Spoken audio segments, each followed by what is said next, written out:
Somewhere in the corner of southwestern Europe, tucked between the Bay of Biscay and the high ridgelines of the Pyrenees, there is a people who have been asking a question for longer than most civilizations have existed. Not asking it out loud necessarily, just living it, carrying it in their mouths every time they speak. Because the language that echoes through those mountain valleys, through the fishing towns along the Atlantic coast, through the markets and the kitchens and the songs passed from grandparents to grandchildren, that language does not belong to the family that covers almost everything else on this continent.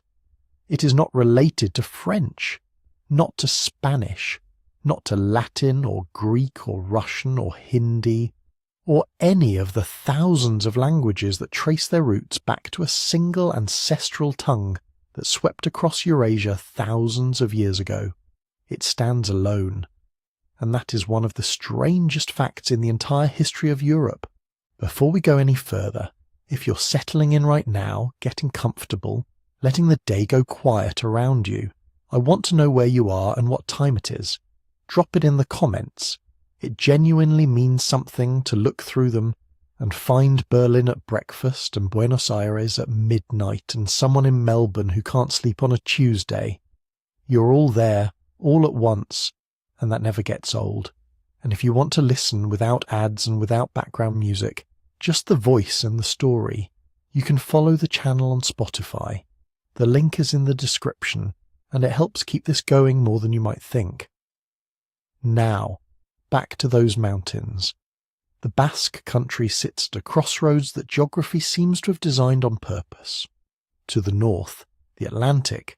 To the east and south, the Pyrenees rising like a wall between the Iberian Peninsula and the rest of continental Europe.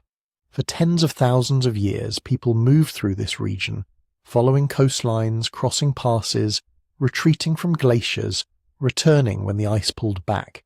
It was never truly isolated. It was something more interesting than isolated. It was a place where roots converged and populations pressed against each other, where the mountains offered shelter without offering escape from the world entirely. A refuge, yes, but a porous one. A crossroads that occasionally became a dead end and occasionally became a cradle.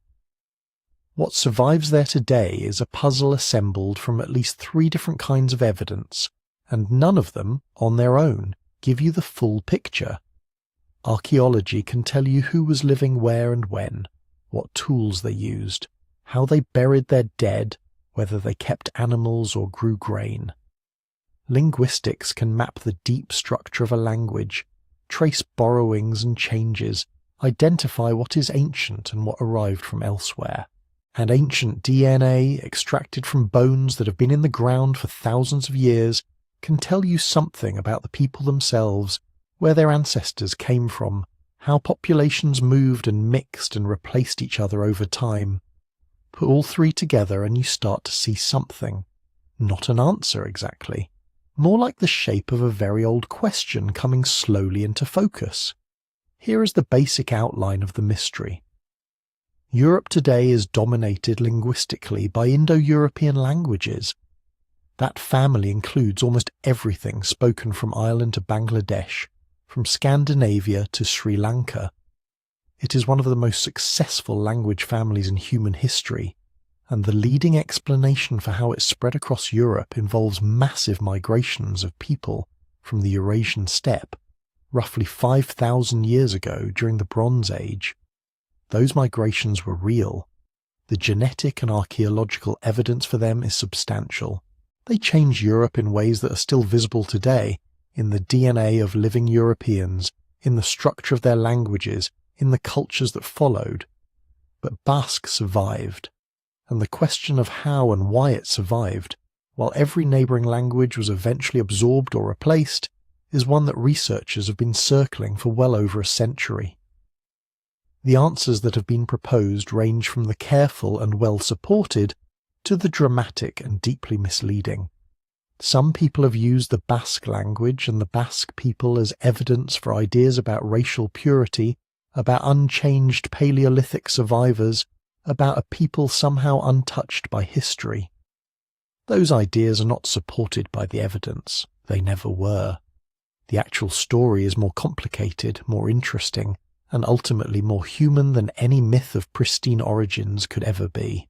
What the evidence does suggest, and we'll follow it carefully through everything that comes next, is that the survival of the Basque language is not the story of a population that never changed. It is a story about geography and timing and the way that language and ancestry can move through history on completely different tracks. People mix, populations absorb and are absorbed, but sometimes a language holds on even when the people speaking it are themselves a blend of many different histories.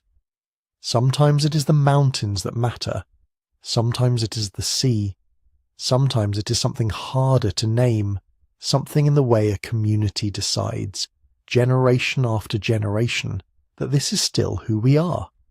Over the next while, we are going to follow the clues.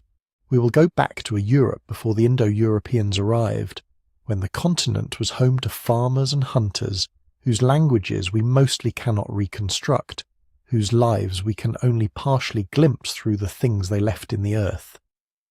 We will watch the steppe expansions unfold and trace what happened in Iberia specifically, because Iberia's Bronze Age story has its own strange wrinkles that matter enormously here.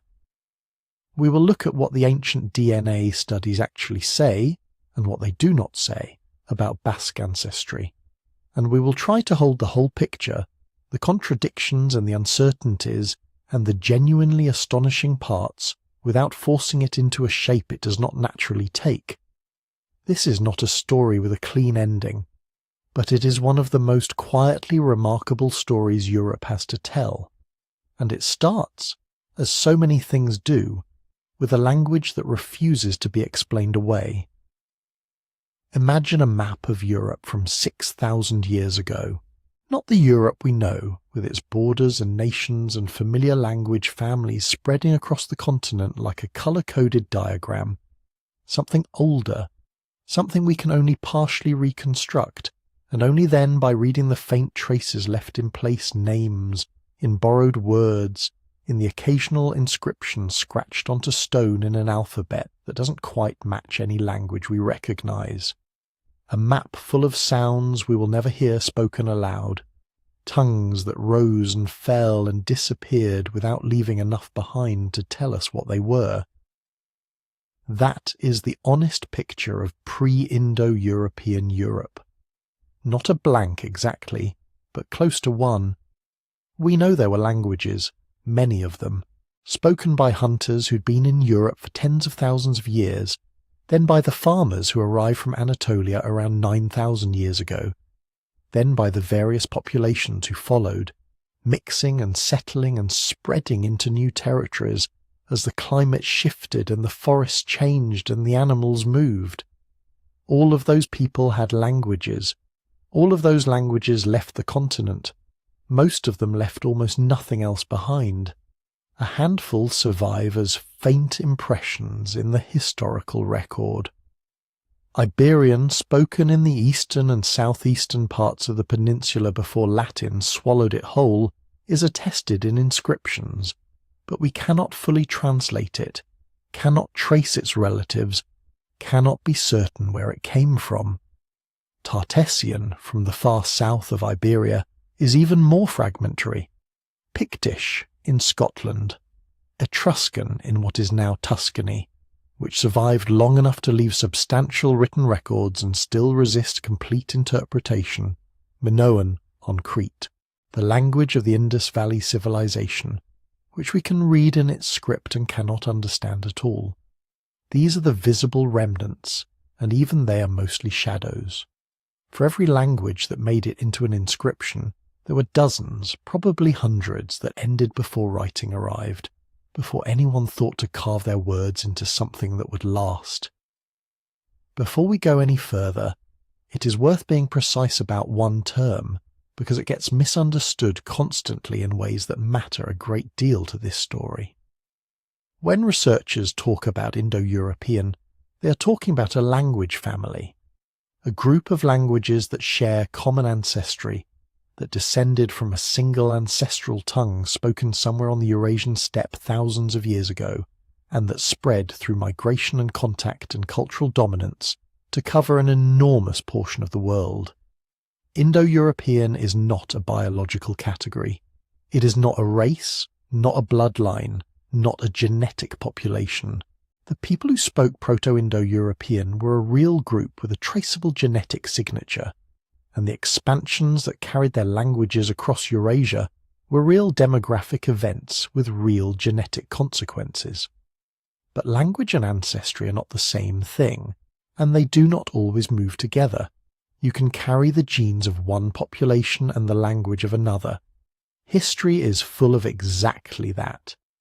The deep timeline of Europe before those expansions is easier to sketch in broad strokes than to fill in with detail.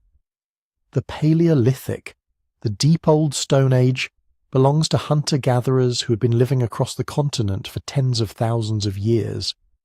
They left tools and bones and cave paintings of astonishing sophistication, and almost nothing else we can interpret with confidence.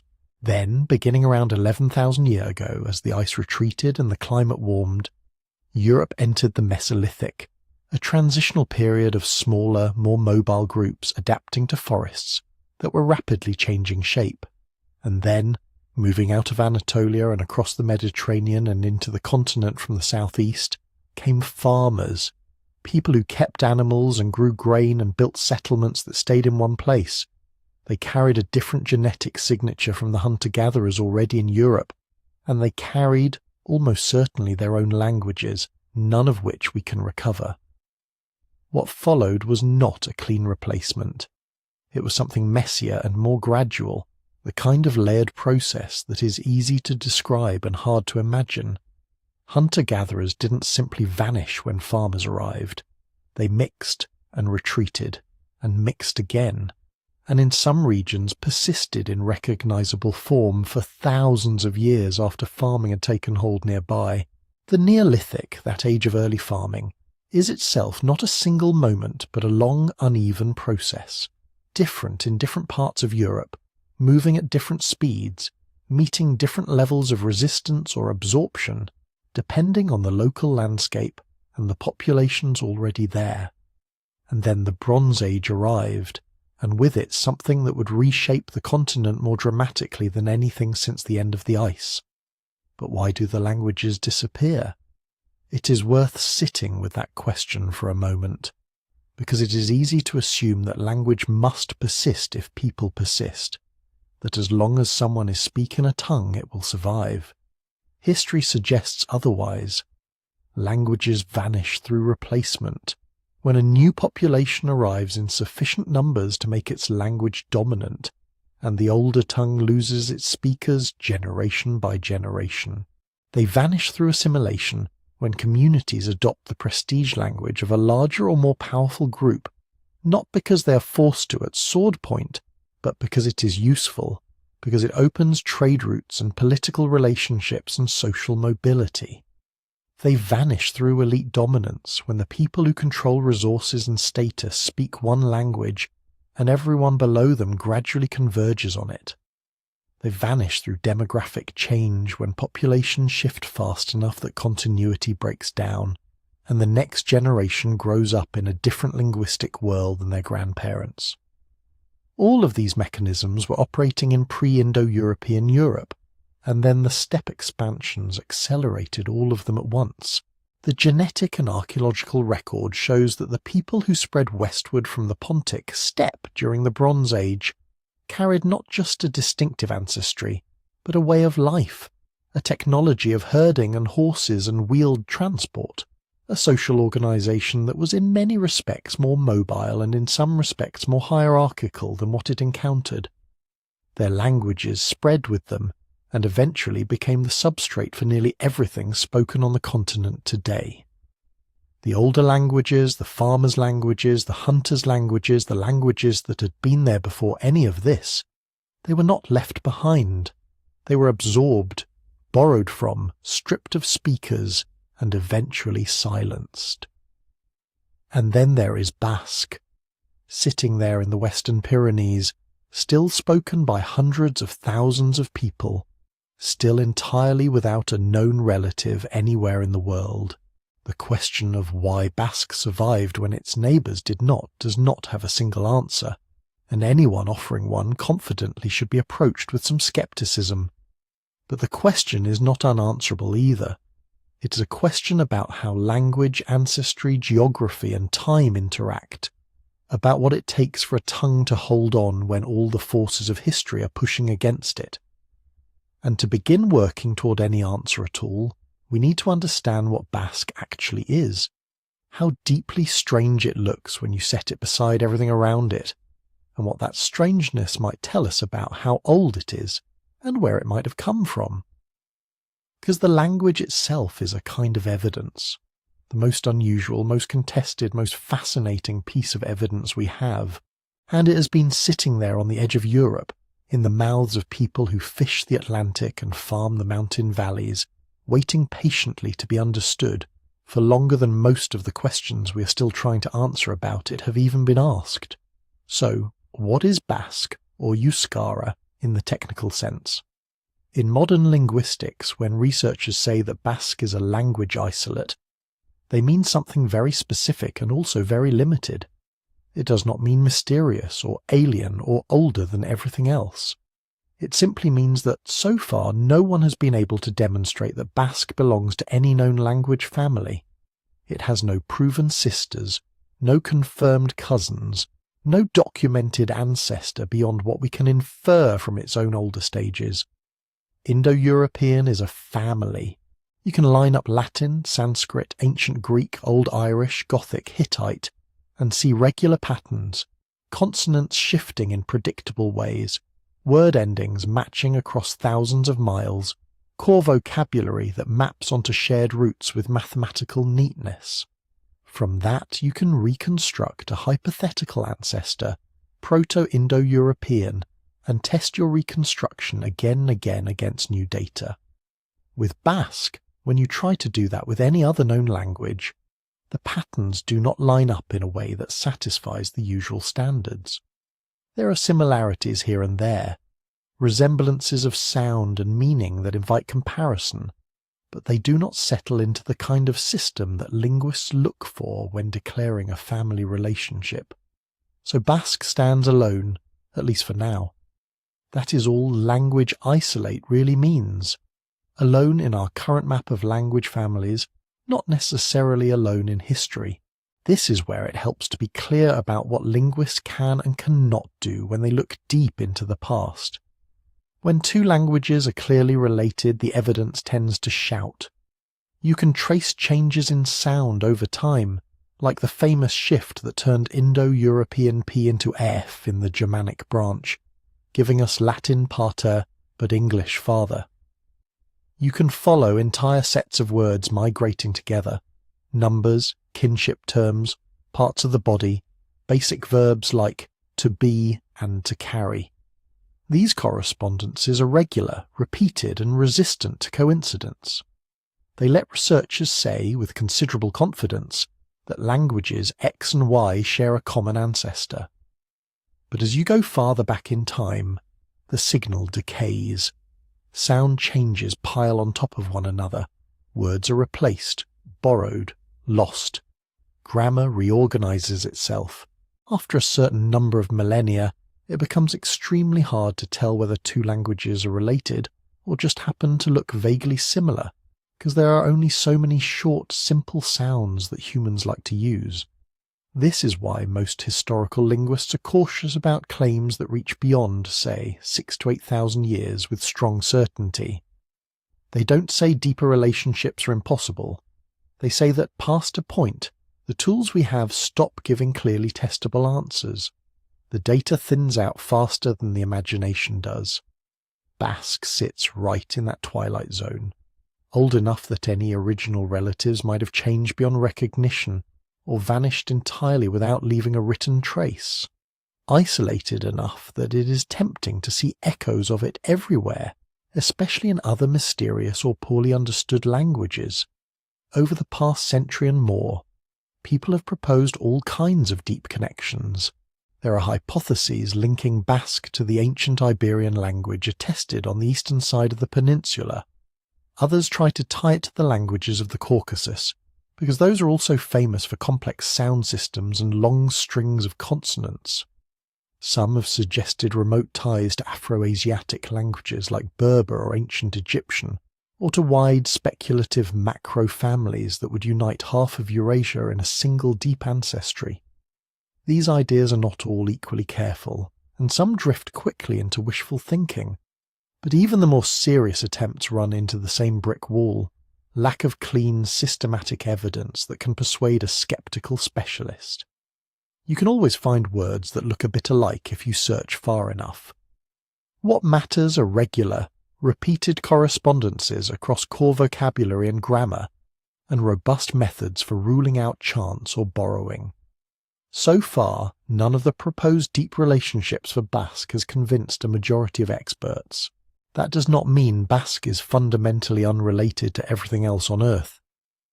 Every human language ultimately goes back, through an unimaginably long chain of ancestors and cousins, to the first flexible systems of speech our species developed. It means only that we cannot currently trace Basque's branch of that family tree beyond a certain point. The trail fades. The connections, if they exist, lie beyond the resolution of our instruments. There is, however, one relationship that looks much less speculative, because it does not require us to reach impossibly far back. That is the connection to Aquitanian. In what is now southwestern France and the northern side of the Pyrenees, the Romans encountered peoples they called Aquitani. They left behind inscriptions, often in Latin letters, that record personal names and the names of local deities. When linguists look at those names, some of them light up with familiar shapes, elements like -soon, -naro, -enes, and others appear both in Aquitanian inscriptions and in historical Basque. Divine names resemble Basque words. Personal names break down into pieces that look like Basque roots. It is not a perfect one-to-one match, and we do not have long texts, but the overlap is strong enough that many specialists treat Aquitanian not as a random neighbouring language, but as a close relative of Basque, possibly an earlier stage or a sister branch. If that interpretation is right, it suggests something important. It hints that Basque, or something very much like it, was spoken not only in the modern Basque country, but across a wider zone straddling the Pyrenees during the Roman period. That does not tell us how far back its deeper roots go. It does not prove Paleolithic continuity, but it anchors Basque-type speech in that region at least 2,000 years ago, and likely earlier, in a way that lines up with what we see in the archaeology.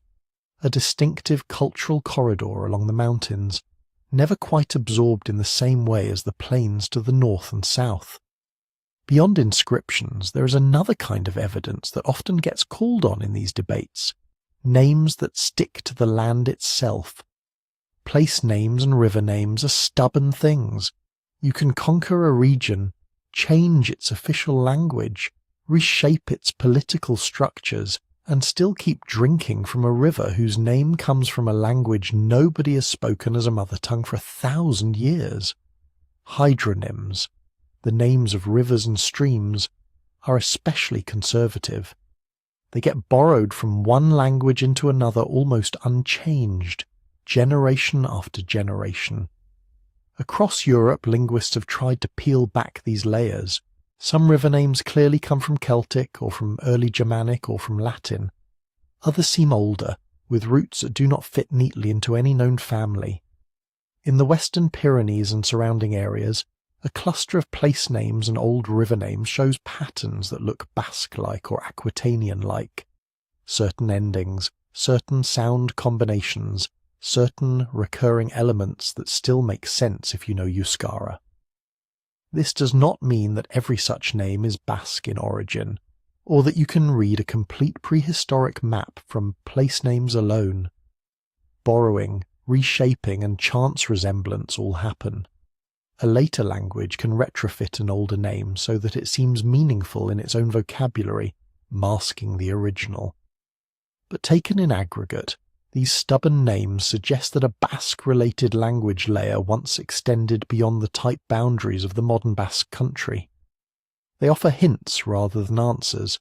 The land remembers fragments, syllables, echoes that we can sometimes match to the living language, sometimes only suspect. They help outline a zone of historical presence, but they do not by themselves tell us when that presence began, or what exactly the language sounded like 5,000 years ago. So when we say Euskara is different, we are talking about this combination of solitude and faint company.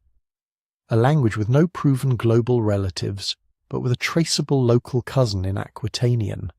A tongue whose deeper ancestry disappears into the mists of prehistory, but whose footprints appear in old inscriptions and in the names of rivers and valleys. Its uniqueness is real, but it is not the uniqueness of an unchanging fossil. It is the uniqueness of a survivor whose family album is mostly missing, with only a few blurred photographs left at the edges. To go any further, we have to bring in other kinds of evidence. The story of ice sheets and refuges, of hunter-gatherers, early farmers, and later Bronze Age migrations. Because if the language hints at an old, local continuity in the Western Pyrenees, the landscape and the DNA might help us understand how that continuity managed to hold on when so many others were swept away. To see where that story might begin, we have to zoom the map out and wind the clock back, far beyond Romans and Celts, and even farmers with polished stone axes, back into a Europe that would feel almost like another planet. In the late Ice Age, Western Europe was not a frozen block of white, but a restless system. Glaciers advanced and retreated like slow, grinding tides. Temperatures swung up and down over just a few thousand years. What had been open grassland could turn to patchy woodland, and then back again within the span of many human lifetimes. Sea levels were lower, coastlines were farther out. The Bay of Biscay reached deeper into a broad, cold plain. Rivers we know today, Garonne, Ebro, Adour, cut their paths across a landscape that would be hard for us to recognize. For people living then, nothing about the environment was guaranteed. A valley rich in game might, over a few generations, become a sparse, windy steppe. A shoreline full of shellfish might drown as ice sheets melted and the sea crept inland. Habitats shifted, animal ranges moved, plant communities reshuffled. The map of resources was constantly redrawn. Yet, in this flickering world, some regions seem to have been more forgiving than others. This is where the idea of refugia comes in, a concept borrowed from ecology and applied cautiously to humans. A refugium, in the classic sense, is a place that stays relatively habitable when the wider region becomes harsh. During the coldest phases, when ice pressed south and much of Europe became bitter, dry steppe, certain pockets remained milder, or at least more predictable. Sheltered river valleys, coastal zones buffered by the ocean, mountain flanks with a variety of microclimates packed close together. Plants and animals could ride out the worst conditions there, persisting in small, fragmented populations while disappearing from the broader landscape. When the ice retreated and climates eased, these refuges became launch pads. Species expanded outward again from these pockets, recolonizing areas they had abandoned thousands of years before. Over the last few decades, archaeologists and paleoclimatologists have suggested that human groups may have done something similar, not in the sense of a single closed shelter full of the Basques waiting out the Ice Age, but as a patchwork of livable zones where different bands could persist while conditions elsewhere deteriorated. The Iberian Peninsula, and especially its northern edge and the lands just to the north in what is now southwest France, has often been proposed as one of these human refugia. Caves in Cantabria, in the Basque country, in the Perigord and the Pyrenean foothills hold some of the most continuous sequences of human occupation in Europe, stretching back tens of thousands of years. Layers of sediment and ash and discarded tools pile up, one atop another, like the pages of a very long, very incomplete diary. When researchers read that diary, they see both continuity and change. The stone tools of the people who painted at Altamira and Lascaux, the so-called Magdalenian culture of the late glacial period, show clear links across a broad swathe of Western Europe. You find similar tool types, similar ways of working bone and antler, similar artistic motifs, from the Cantabrian coast to the Dordogne. This suggests that, even in a fractured Ice Age landscape, ideas and objects travelled long distances. But in the layers below and above, in the transition from earlier cultures like the Solutrean, and then forward into the Mesolithic after the ice sheets retreated, the story becomes more local. Certain valleys and regions show their own flavours of tool-making, their own ways of shaping microliths, their own patterns of site use. In Iberia and southwest France, there are stretches where the archaeological record looks surprisingly dense and continuous compared to some areas farther north and east, which seem to empty and refill as climates swing. This is one strand of evidence behind the refuge picture. Not a single, unbroken people, but a region that remained attractive, or at least survivable during climatic downturns, and that kept being reoccupied and reused as conditions changed. It can be tempting, at this point, to slide from tools to tongues, to say, if the stone artifacts show local continuity in the Western Pyrenees and nearby areas, maybe the languages did too. Maybe some deep ancestor of Basque was already there, holding on in the same valleys where people had been camping and hunting for thousands of years. The refuge idea is appealing partly because it offers a tidy story. Harsh climate pushes populations into safer pockets. Those pockets foster long, overlapping histories. Later, when new waves of people and languages move through Europe, the old refuge-based traditions have a head start in those familiar landscapes. They have deep local knowledge, dense social networks, pathways worn into the mountains. They might be harder to dislodge. But we have to move carefully here. Archaeology by itself does not give us languages. A particular stone tool style does not speak Basque or Celtic or anything else. The same technology can be used by speakers of different languages. Different cultures can converge on similar tools because they face similar problems. Continuity in the way people knap flint or carve antler does not automatically mean continuity in what they call themselves, whom they marry, or what sounds they use to count their children. The same is true for ancestry. Surviving in a region through the Ice Age does not mean staying genetically unchanged, or untouched, or pure. Even in refugia, people would have moved, married, merged, and replaced one another over time. A valley that shows Paleolithic occupation, then Mesolithic, then Neolithic, then Bronze Age, is not guaranteeing that one unbroken lineage ran through all those layers. It is telling us that the valley kept drawing human groups back, again and again, under different climatic and cultural regimes. So when researchers speak of the Iberian and southwest French refugia, especially in relation to Basque, they are usually doing something more modest than claiming a frozen Paleolithic lineage. They are pointing out that this corner of Europe seems to have been a long-term hotspot of human presence, even as the climate swung wildly. They are suggesting that, in such places, certain cultural patterns and perhaps certain languages might have had a better chance of persisting, of adapting locally rather than being completely erased.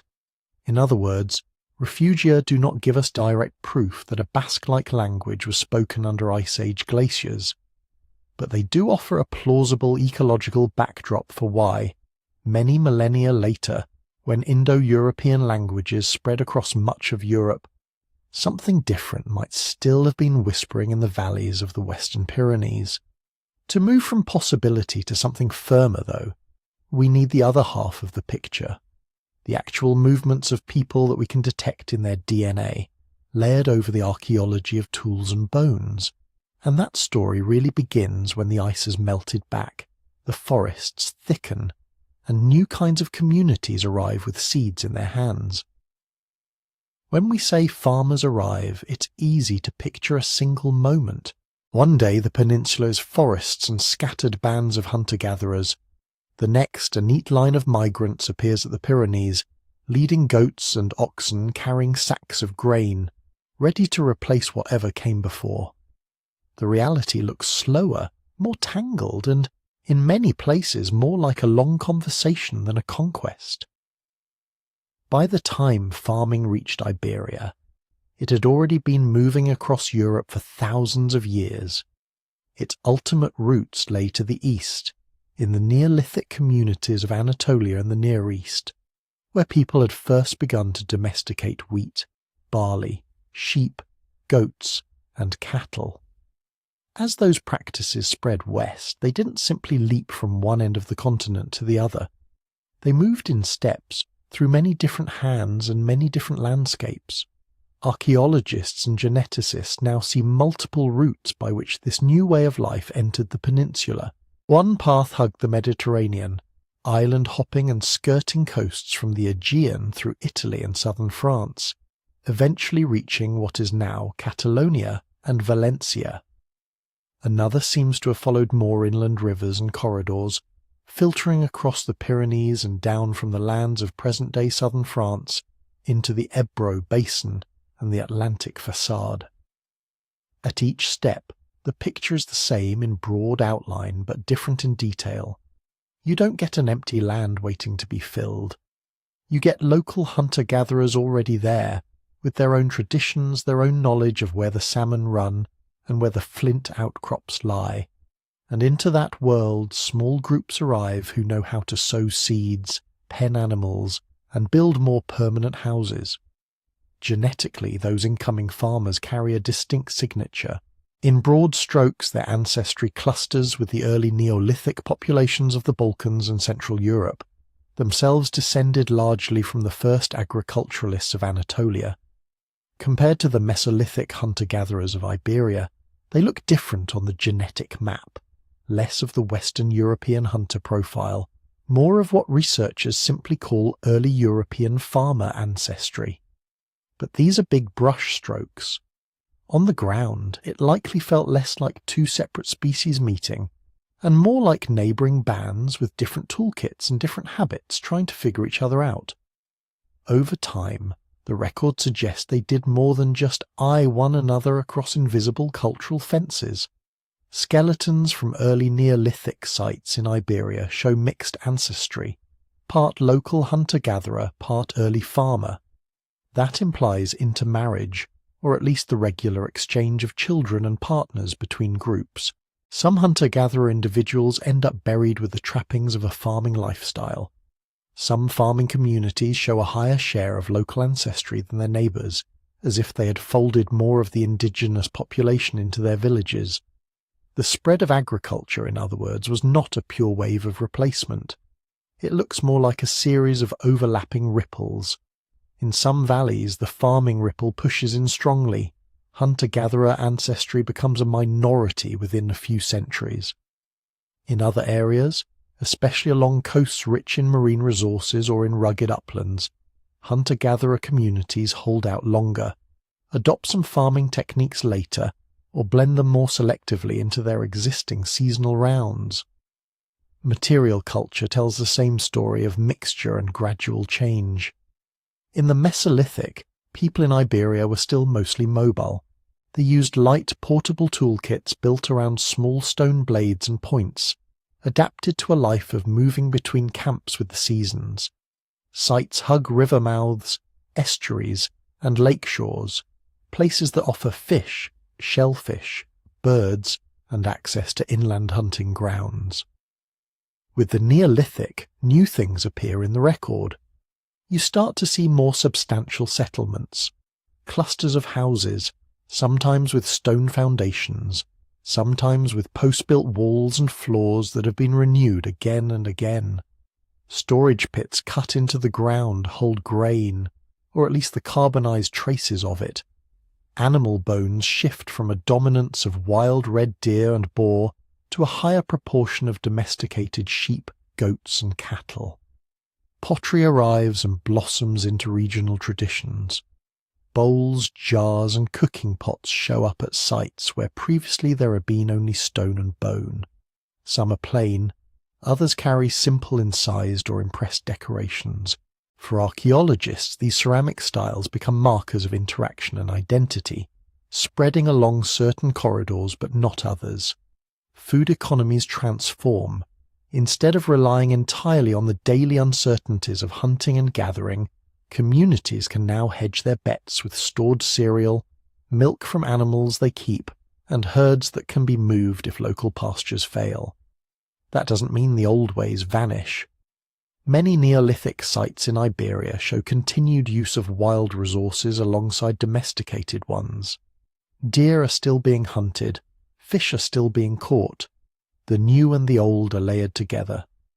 When we narrow the focus to the northern edge of Iberia, to the ranges and river valleys that will someday be called Basque country and Navarre, the geography itself seems to choreograph how this Neolithic dance plays out. The Western Pyrenees and the Cantabrian ranges are not an open plain. They're a folded landscape of steep ridges, deep gorges, upland pastures and narrow coastal strips.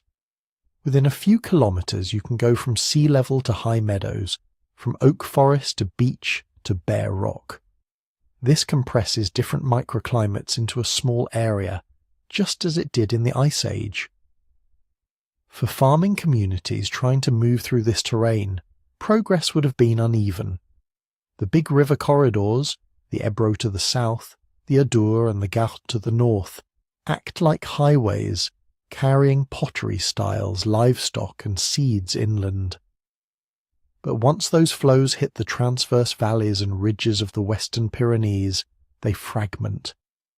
One valley might be reached early, worked into the regional farming network, and show clear early Neolithic villages. The next valley over, separated by a high pass and a dense forest, might see little change for generations, its inhabitants still mostly foraging, perhaps trading occasionally for a polished axe or a pot. This patchwork is visible in the archaeological record. Some sites in and around the Basque region show early and relatively intensive Neolithic activity. Others, only a short distance away, look delayed, or show prolonged Mesolithic traditions persisting alongside the new farmers.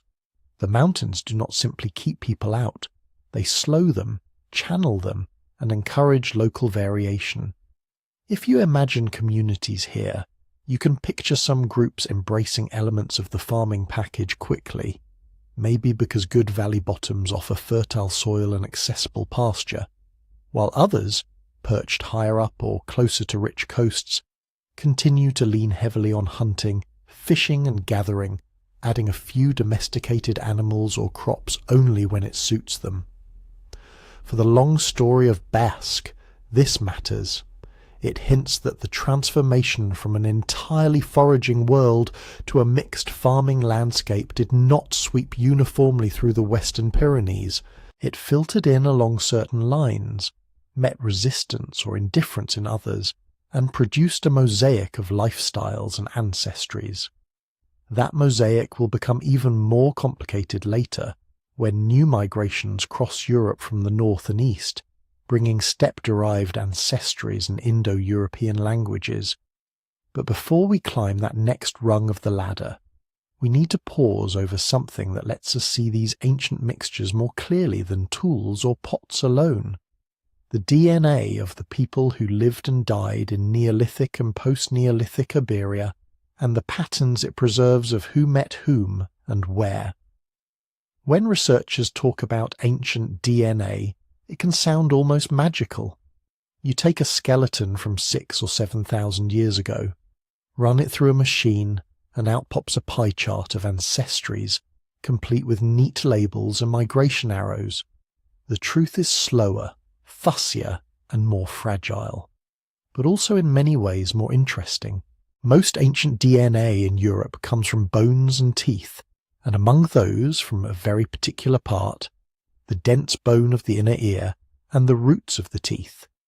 Inside those tiny structures, protected from most of the outside world, a few fragments of genetic material sometimes survive, not whole, not pristine, but broken up into millions of tiny pieces.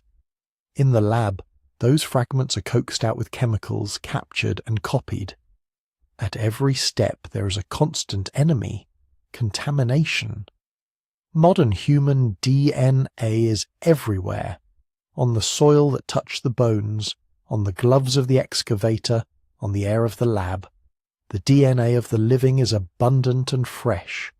The DNA of the dead is rare and damaged. Left to themselves, the modern sequences would swamp the ancient ones. So ancient DNA labs are built to be a little like clean rooms. Researchers wear suits, masks, and hair covers. They treat surfaces and tools with bleach and ultraviolet light.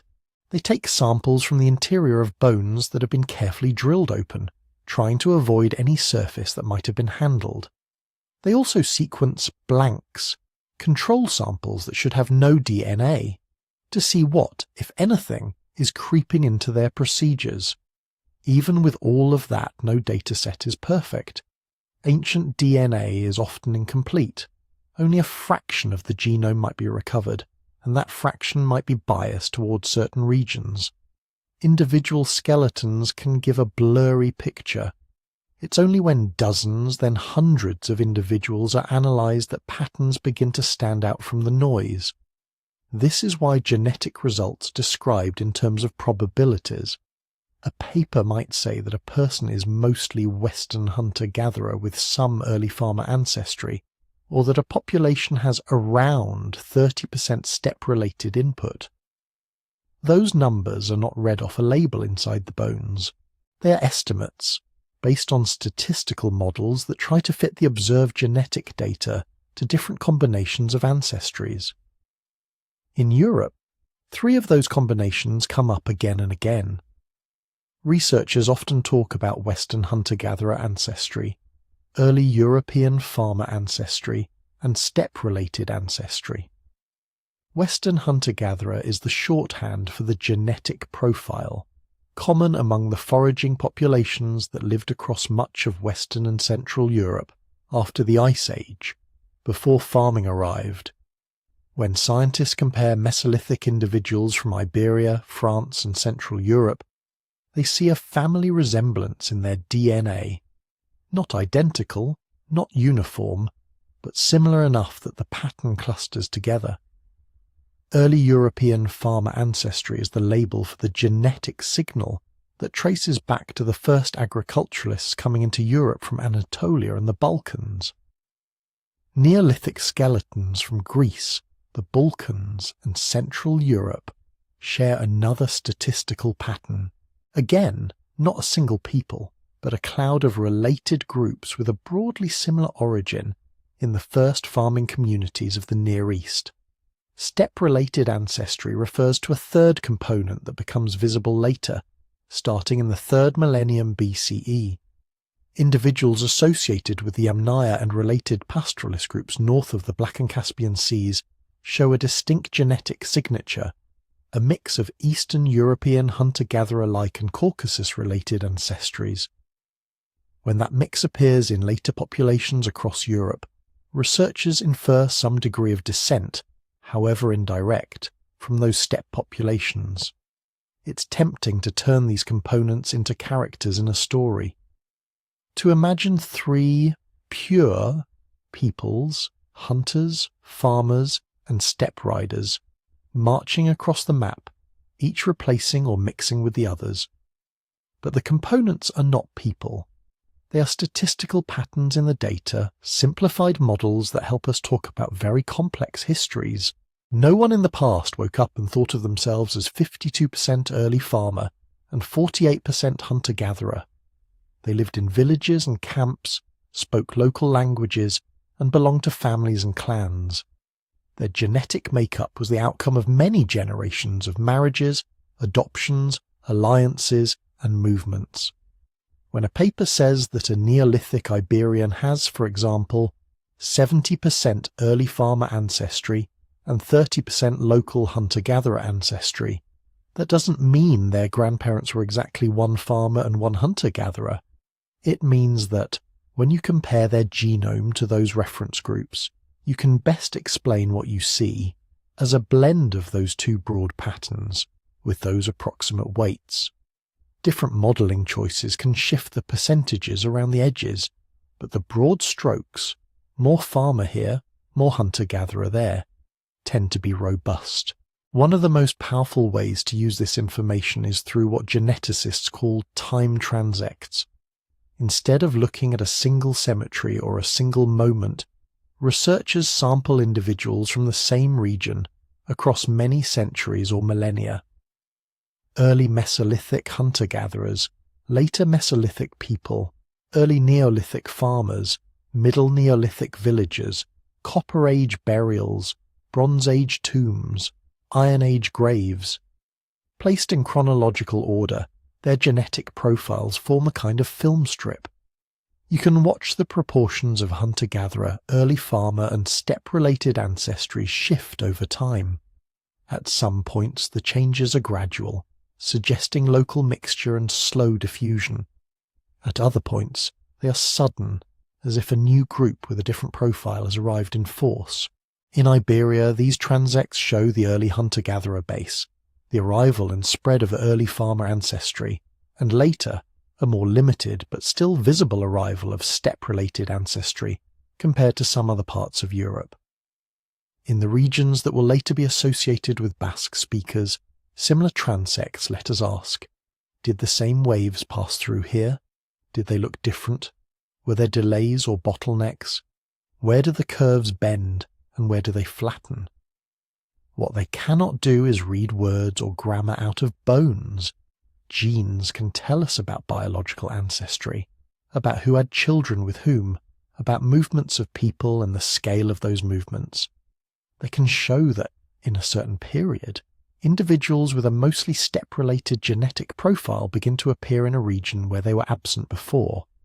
They can show that, in another area, local hunter-gatherer ancestry persist at higher levels than elsewhere, but they cannot directly tell us what language those people spoke.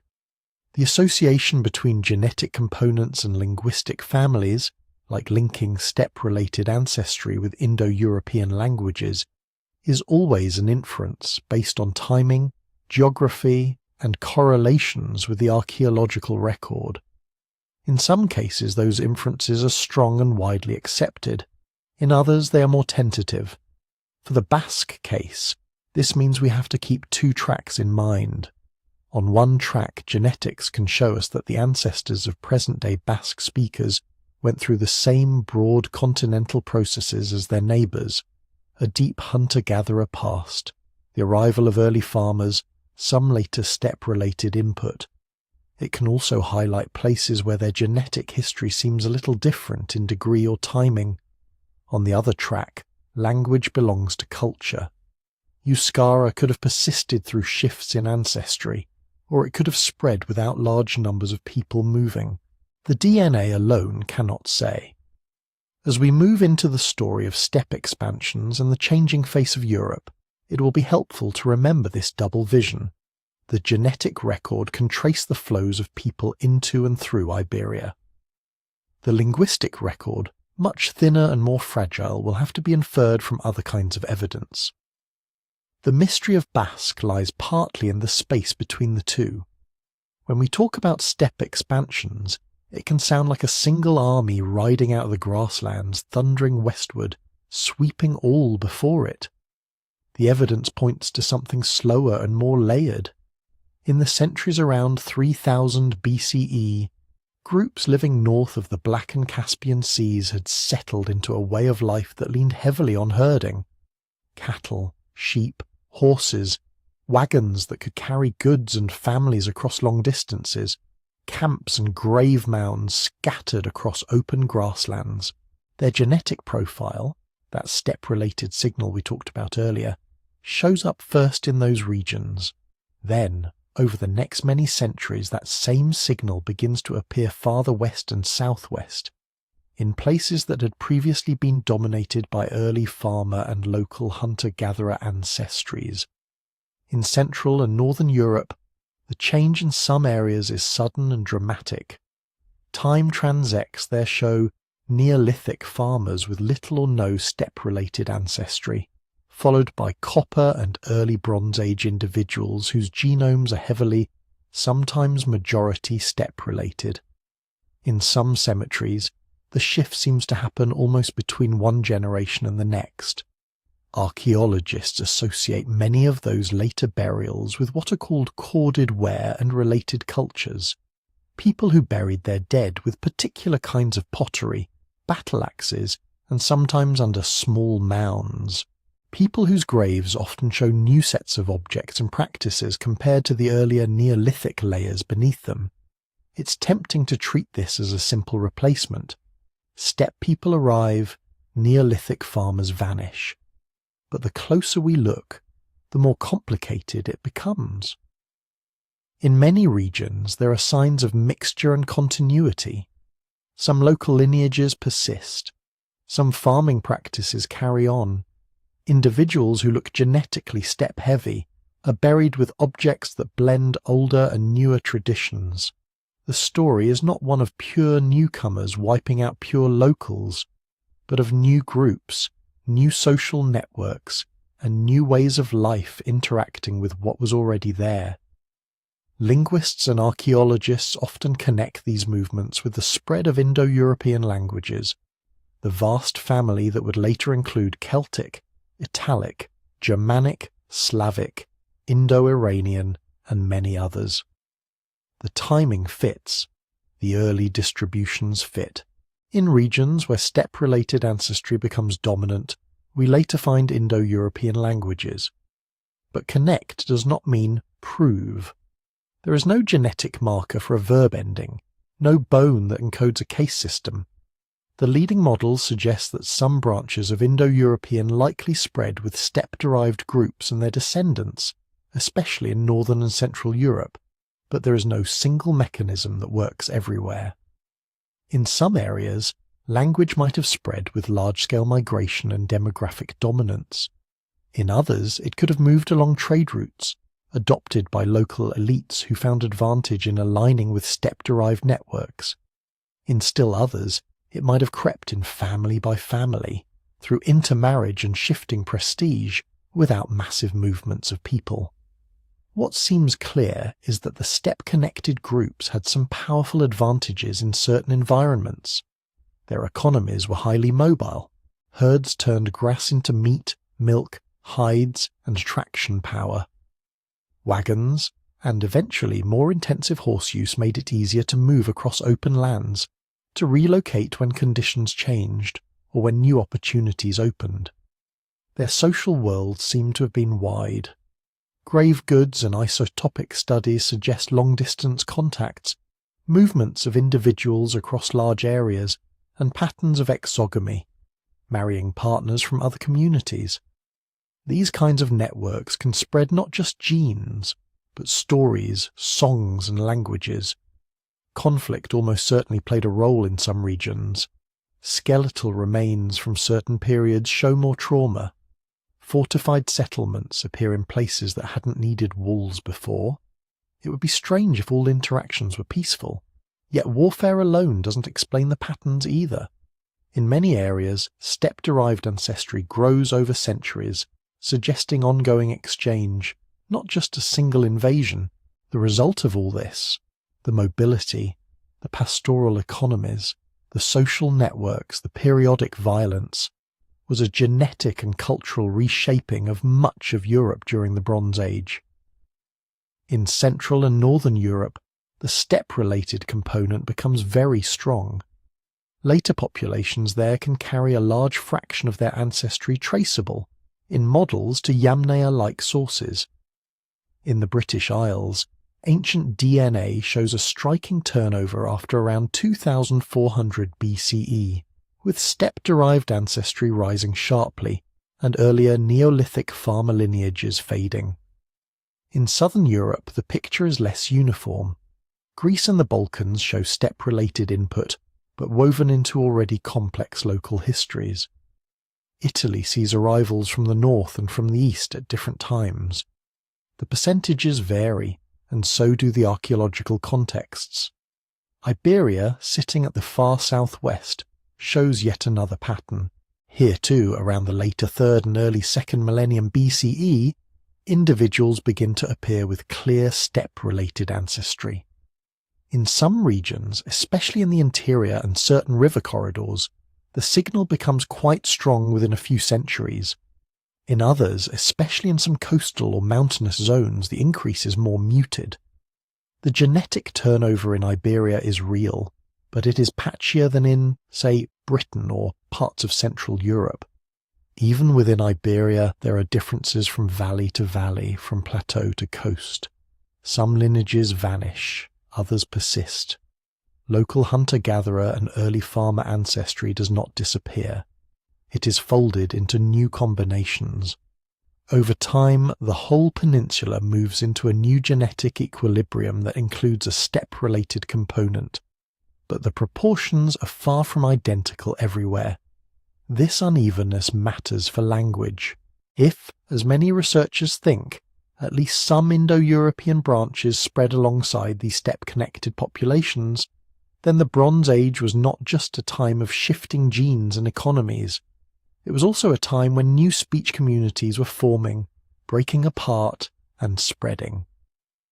On the open plains of Central Europe, new dialects might have ridden with herds and wagons, carried by groups whose genetic profiles shifted quickly towards steppe-heavy. Along mountain ranges or in isolated coastal pockets, local languages may have held on longer, even as people married into wider networks and picked up new technologies. And this brings us to the puzzle that will haunt the rest of our story. If steppe influence, genetic and probably linguistic, is so widespread across Europe, if Indo-European languages come to dominate from Ireland to India, then why, in one corner of the Western Pyrenees, does a non-Indo-European language, Euskara, survive? The genetic record tells us that the ancestors of Basque speakers were not sealed off. They show the same broad layers as their neighbours: deep hunter-gatherer roots, early farmer ancestry, and some steppe-related input arriving in the Bronze Age. They were part of the same continental processes. And yet the language they speak today is not Indo-European. It does not obviously descend from Latin or Celtiberian, or any other known Indo-European branch. It stands alone, a language isolate, in a landscape that has been Indo-European speaking for millennia. Somewhere between the flows of genes and the flows of words, something different happened here. Was it geography, social structure, patterns of marriage and movement, the timing and intensity of steppe-related arrivals, or some combination of all of these layered over by later histories of empire and resistance? To get closer to an answer, we have to zoom back into Iberia itself, into the Bronze Age upheavals that reworked its societies, and into the specific ways those changes played out in the lands that would one day be called Basque country.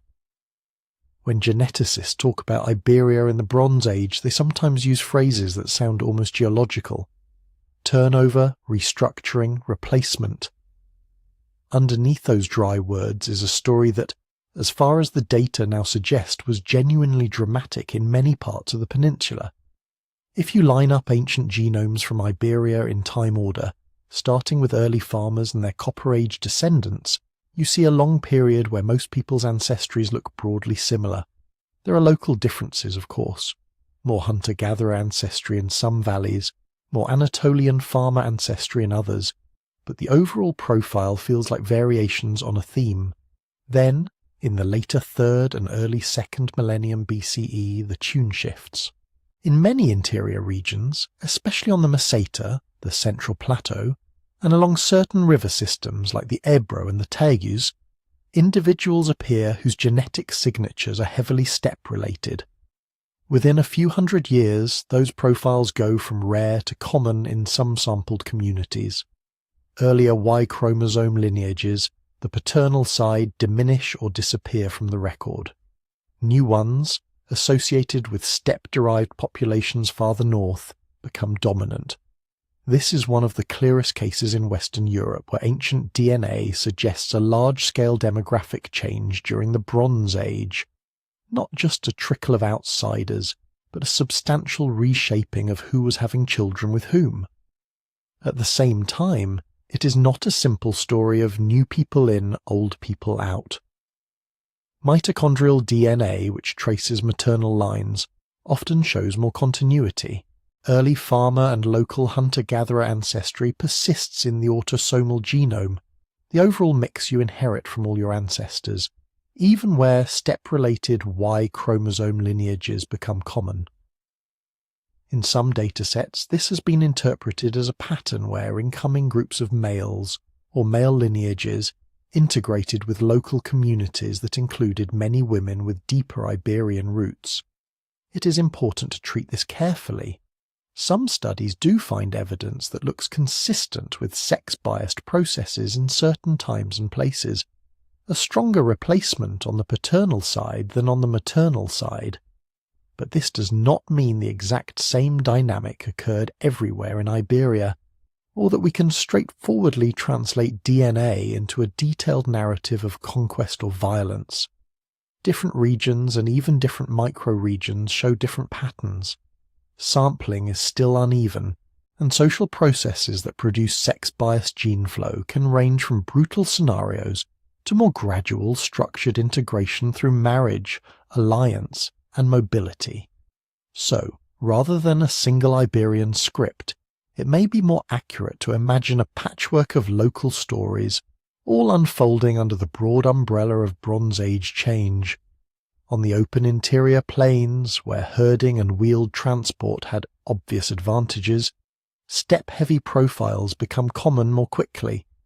Archaeological horizons there show new burial practices, new metalwork traditions, and hints of emerging social hierarchies.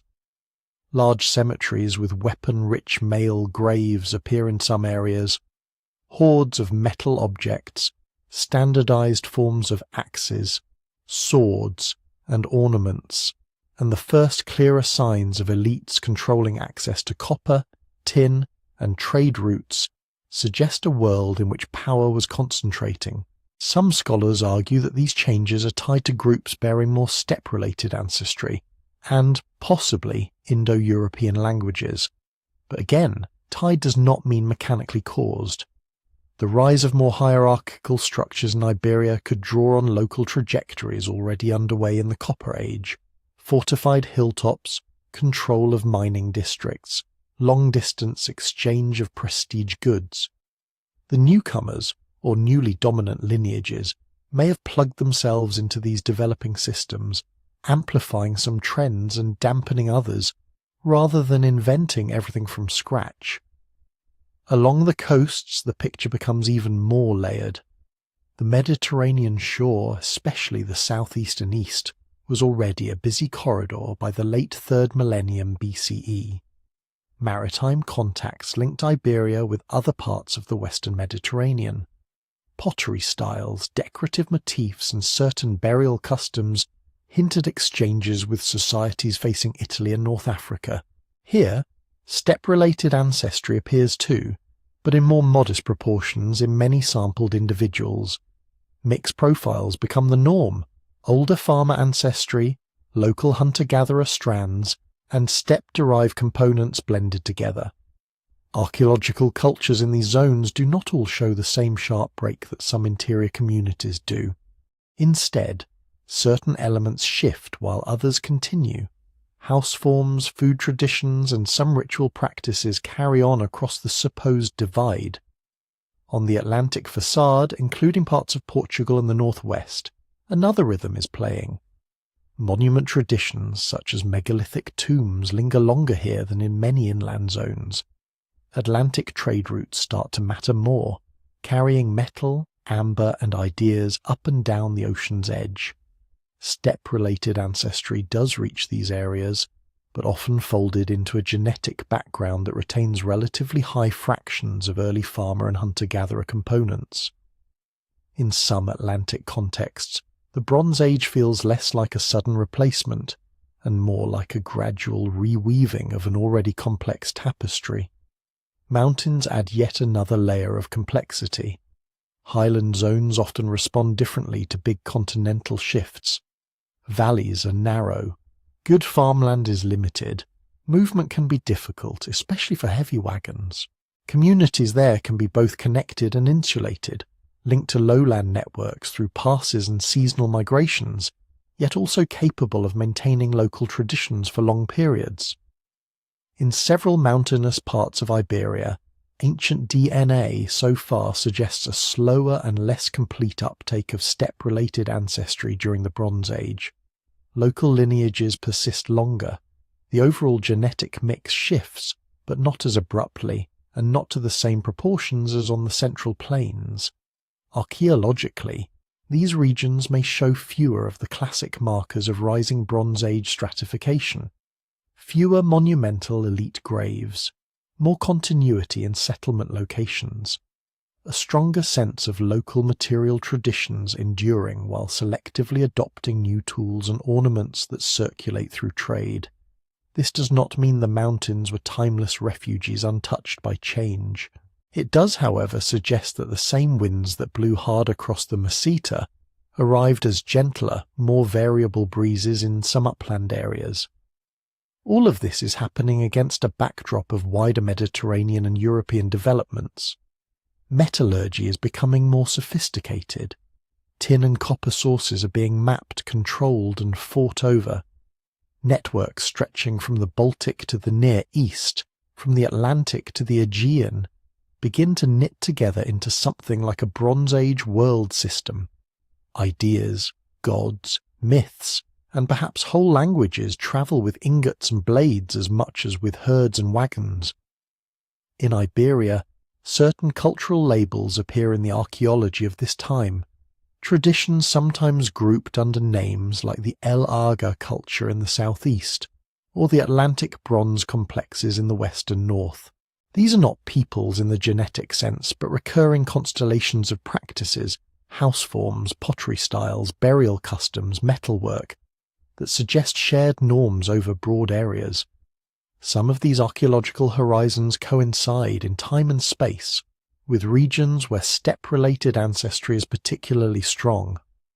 Others overlay older genetic backgrounds with relatively little new input.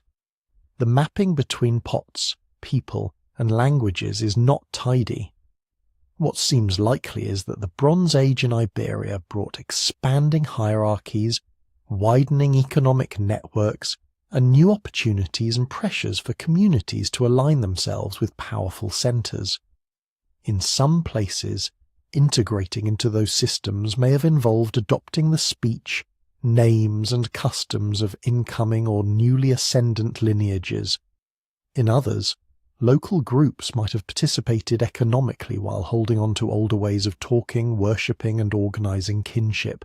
Somewhere within this varied landscape, on the slopes and valleys of the Western Pyrenees and their surrounding lowlands, the ancestors of later Basque speakers were living through the same centuries of upheaval. They were not outside history. The DNA says they too experienced Bronze Age change. They too carry traces of steppe-related ancestry layered onto older farmer and hunter-gatherer foundations. But the balance of forces looks a little different there. The timing and intensity of genetic shifts, the nature of local hierarchies, and the ways mountain and coastal worlds interlocked may all have shaped the outcome. To see how, we need to zoom in again, this time not on Iberia as a whole, but on the regions where, thousands of years later, Euskara would still be spoken, and on what recent studies suggest about the ancestry of the people who kept that language alive. When geneticists look specifically at ancient and modern DNA from the Basque country and its surroundings, a few patterns keep turning up. One of the clearest is this. Across the last few thousand years, people in many Basque-speaking regions show a strong thread of continuity with the kinds of ancestry profiles present there in the late Bronze and Iron Age. In other words, if you take individuals from Iron Age cemeteries in and around the Western Pyrenees, and then you compare them to present-day Basque genomes, the match is often closer than between those same ancient people and many of their modern neighbours. You still see the same big ingredients that appeared elsewhere in Iberia. Hunter-gatherer ancestry that reaches back into the Mesolithic. farmer ancestry whose deeper roots lie in Anatolia and the Near East, steppe-related ancestry that entered Western Europe in the 3rd and 2nd millennia BCE. The recipe is familiar. What stands out is not a missing ingredient, but the proportions and the stability. Many Basque populations today carry less steppe-related ancestry on average than populations in parts of central and northern Iberia. And when you follow ancient DNA through time in the Basque region, from the Bronze Age into the Iron Age and beyond, the picture so far looks more like gentle adjustments than repeated sweeping overhauls. This is where the word continuity really matters, and also where it can quietly mislead. Continuity in this context does not mean an unbroken line back to Paleolithic hunter-gatherers who somehow watched everyone else change while they stayed exactly the same. It does not mean a frozen, untouched population hiding in the mountains while the rest of Europe shuffled genes and languages like playing cards. What it means, much more modestly, is that if you compare genetic snapshots across time, the changes in Basque-speaking areas often appear smaller and less abrupt than in some surrounding lowlands. The ancestry blend that crystallized there in the late Bronze and Iron Age seems to have persisted, with additions and internal reshufflings, but without the same intensity of later large-scale shifts that show up elsewhere. That quieter profile likely has more than one cause. Geography is an obvious candidate. The Western Pyrenees and their associated ranges are not impassable walls, but they are not open plains either. Movement tends to funnel through specific passes, valleys, and coastal corridors. Herds can be driven over high pastures. People can and did travel long distances. Yet mass movements of wagon-using pastoralists or marching armies are naturally channeled and slowed in rugged terrain. In such landscapes, newcomers might settle in particular lowland pockets or along strategic routes, while upland and side valley communities maintain a higher share of older ancestry for longer. Gene flow becomes lumpy, arriving in pulses, thinning out with distance from major corridors, and sometimes failing to fully homogenize the population. But geography alone is never the whole story. Social factors matter too. Over time, communities develop marriage rules, inheritance customs, and ideas about who counts as us and who does not. They form dense networks of kinship and obligation that can either welcome outsiders in under certain terms or limit integration to specific roles and lineages. Some genetic studies of Basque populations, especially from more rural or historically isolated valleys, suggest lower effective gene flow with neighbouring groups during certain periods. That doesn't imply a total seal against contact. Trade, seasonal work and occasional intermarriage clearly happened and left traces. It does hint, though, at a pattern where most partners came from within a culturally defined circle, and where large waves of outside ancestry had a harder time fully replacing existing lineages. Against this backdrop of broad continuity, particular genetic traits have sometimes attracted outsized attention. Older literature, and a fair amount of popular writing, like to point to things like certain blood group frequencies, or the distribution of particular HLA types, or later, the presence or absence of specific Y chromosome haplogroups, as if any one of these could unlock the essential secret of Basque origins. One famous example was the relatively high frequency of the Rh-negative blood type in some Basque communities. For a while, this was woven into elaborate stories about ancient refuges and unique ancestry, tales in which a single medical marker became proof of extraordinary antiquity. Modern population genetics has been a bit of a cold bath for that style of thinking. Single markers, whether blood groups, individual mutations, or even named Y chromosome lineages, are terrible storytellers on their own. They can drift in small populations, they can be pushed up or down in frequency by selection, for reasons unrelated to ancestry in the deep past. They can ride along with demographic quirks that have nothing to do with language history. When you zoom out to the full genome, which averages over thousands of such quirks, a more grounded picture emerges. Basque populations do show distinctive patterns. They cluster together in genetic analyses.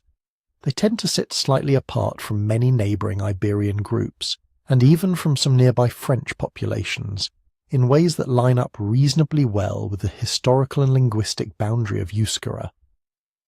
They also sit close, very close, to ancient individuals from the Iron Age and Late Bronze Age in the same broad region, not on a different planet, not in a separate branch of humanity, but in a relatively tight cluster whose centre of gravity seems to have moved less than in some other parts of Western Europe. The cautious takeaway from all of this is both simple and stubbornly unsatisfying for anyone looking for a single dramatic origin myth. Yes, Basque genetic distinctiveness is real in the statistical sense.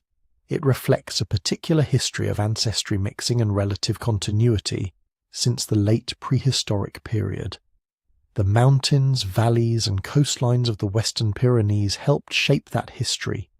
So did social practices that, at various times, seem to have limited large-scale influx from outside. No, this distinctiveness does not prove that Basques are direct, unchanged descendants of Paleolithic hunters, or of the very first farmers, or of some named pre-Indo-European people imagined as a single ancient tribe. It doesn't let us point to one moment and say, here, on this date the Basques began, and they have been the same ever since.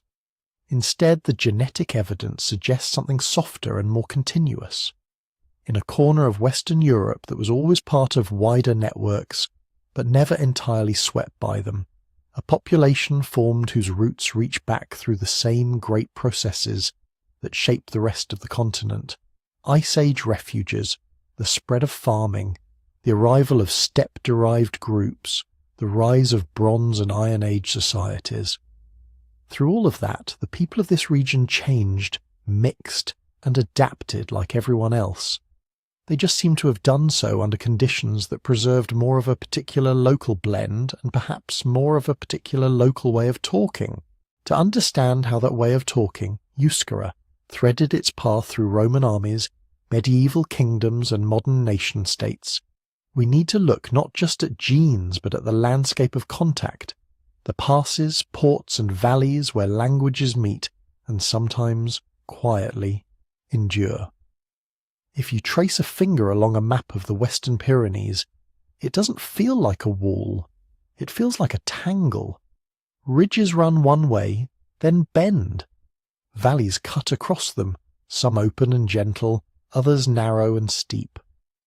There are coastal plains where rivers finally slow down, high pastures that only make sense in summer, and a web of passes that are obvious when you know them and almost invisible when you do not. In this kind of landscape, the idea of mountain barrier is only half true. In winter, when snow closes higher routes and storms roll in from the Atlantic, even a modest ridge can turn into a serious obstacle. Travel narrows to a few safer paths, often following river valleys or hugging the coast. Carts get stuck. Herds have to pick their way carefully. Messages that might cross a plain in days can take much longer, or fail to arrive at all.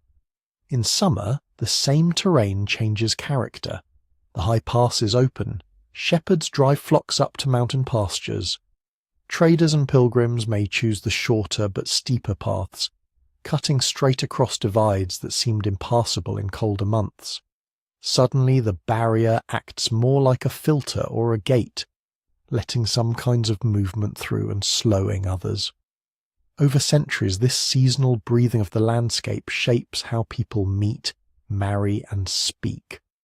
One way to imagine it is to think in terms of micro-regions, not just the Basque country as a solid block, but a patchwork of valleys, upland plateaus and coastal strips, each with its own patterns of connection. In a narrow valley with limited good farmland, most families might know each other by name over many generations. Marriages could follow a familiar logic. This hamlet tends to marry into that one. This side of the ridge rarely marries across to the other. Even when the broader world changes, New kingdoms, new religions, new trading partners, those marriage circuits can keep turning quietly along the same grooves. Anthropologists sometimes talk about endogamy, marrying within a group. That can sound rigid or exclusionary, but on the ground it often looks more like practical habit than strict law. Your cousins and neighbours share your work rhythms, your inheritance customs, your expectations around land and dowry.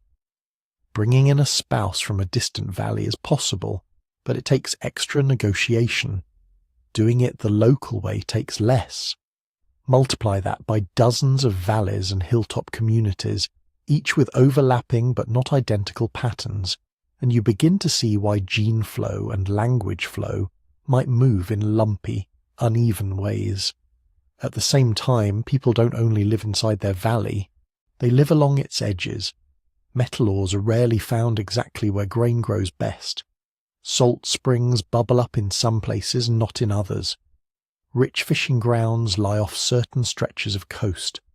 From very early in prehistory, these facts pushed people into exchange. In the wider region, copper and later bronze moved from mountain sources toward lowland consumers. Iron did too.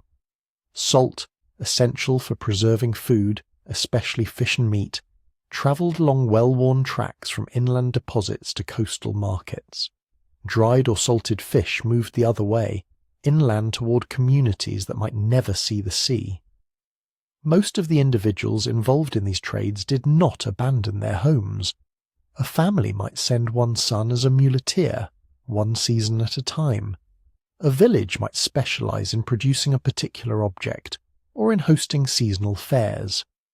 Ideas, fashions, and a few marriage partners moved along these routes even when the bulk of the population stayed put. This kind of networked life makes it possible to imagine a region where contact is constant, but deep mixing is patchy. People can be keenly aware of Romans, or later of Visigoths, Franks, Castilians, or Gascons. They can trade with them, hire on as soldiers or sailors, share tools and techniques, adopt saints' cults or legal forms, and still come home to a village where everyday conversations, courtship and child-raising happen in a local tongue. Here we reach an idea that linguists sometimes call cultural buffering. A language does not survive for millennia because its speakers never meet anyone else. It survives because, even when they do, it keeps a firm grip on key domains of life. In many mountain and frontier regions of Europe, bilingualism has been the norm for a long time. A person might use one language at home and in the fields, another in markets, courts, and churches. Children grow up hearing both, but the emotional weight, the intimate jokes, the arguments and lullabies belong mostly to one. Over time, communities can turn this into an unwritten rule. Public matters may be handled in the prestigious or administratively dominant language, but family, neighbourly obligations and local decision-making stay in the old one. Local institutions, village councils, customary law, neighbourhood festivals, cofradias and guilds can reinforce this simply by doing their work in the vernacular. When that vernacular is also tied to very fine-grained senses of place, our side of the ridge, our grazing rights in that valley, our lineage house. The result is a strong buffer against replacement, even under steady external pressure. Geography does not dictate this outcome. There are plenty of mountain regions in Europe where local languages gave way to newcomers, sometimes quite rapidly. Political power, economic incentives, schooling, and sheer demographic weight can all tilt the balance. But the Western Pyrenees offer a plausible combination. A physically complex landscape that channels movement into certain routes, a social fabric woven out of tight valley communities and long-distance trade ties, and a set of cultural habits that, at various times, seem to have favoured keeping Euskara at the core of local identity while layering other languages on top for wider dealings. In that sense, the mountains and valleys do not explain Basque survival on their own. They shape the stage on which people make choices, whom to marry, how to inherit land, what language to use in a village meeting, which tongue to teach a child first. Across the Roman period, the Middle Ages, and into the early modern era, those choices would be tested again and again as new roads, new armies, and new faiths crossed the old routes.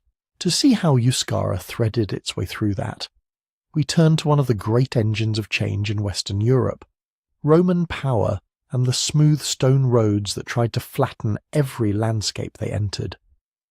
When Roman power finally rolled into Iberia, it did not arrive as a single moment. It came in waves, first as punitive expeditions against Carthage's old allies, then as longer campaigns against stubborn upland peoples, then as a slow knitting together of coasts, river valleys, and passes into something the Romans thought of as a single space, a province.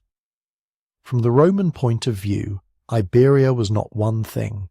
It was a puzzle of peoples and landscapes, Celtiberians in the interior, Turdetani and Tartessians in the south, Cantabrians and Asturias in the north, Vascones somewhere in the tangle of the Ebro Valley and the western Pyrenees, each with their own ways of fighting, farming and speaking.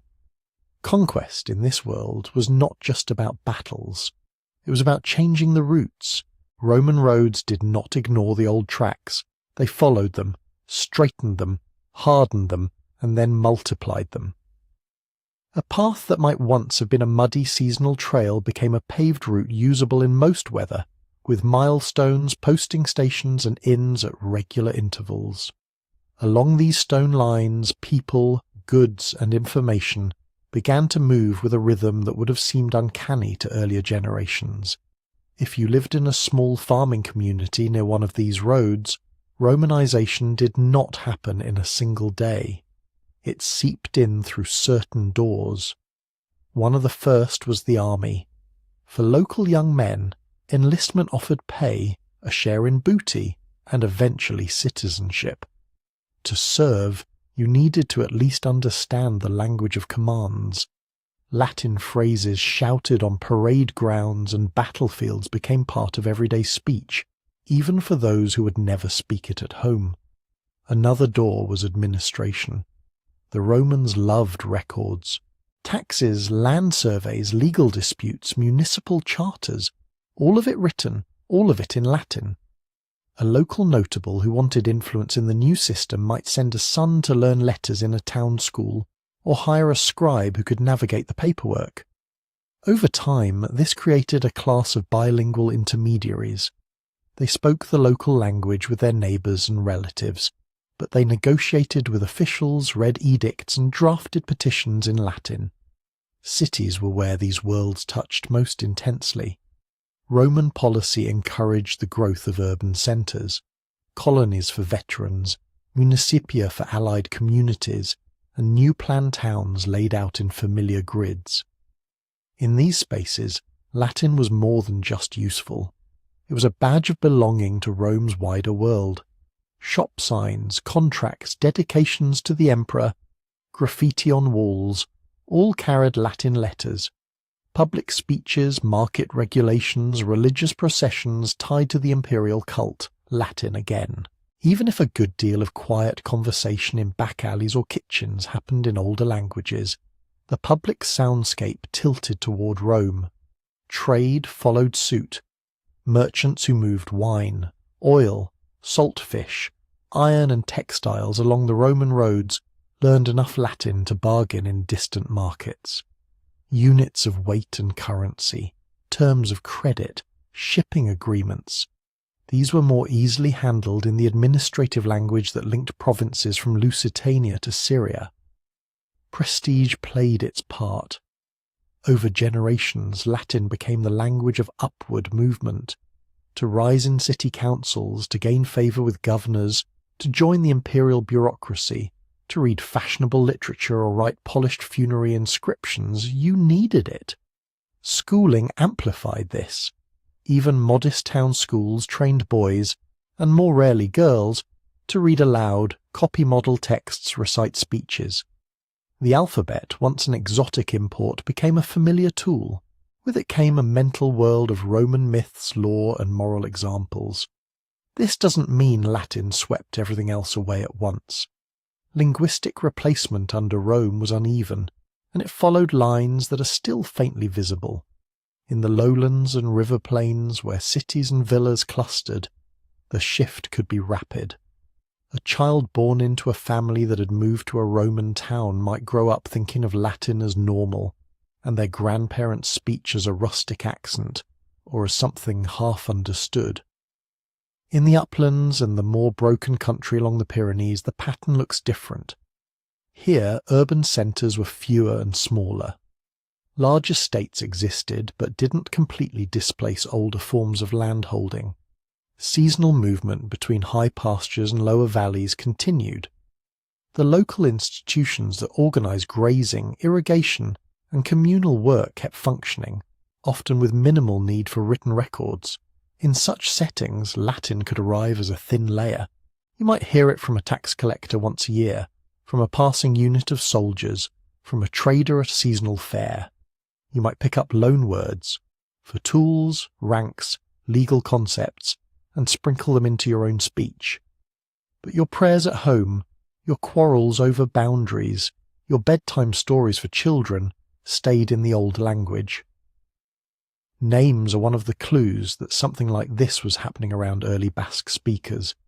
Across parts of what is now Navarre, Aragon, and even into the Ebro Valley, Roman-era inscriptions preserve personal names and place names that look, to modern linguists, like they belong to a family of languages related to Euskara, or at least to a broader Aquitanian type.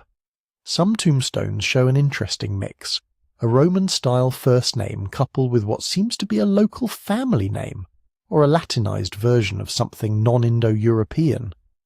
A man might be Marcus, son of a father whose name does not fit comfortably into Celtic or Latin patterns.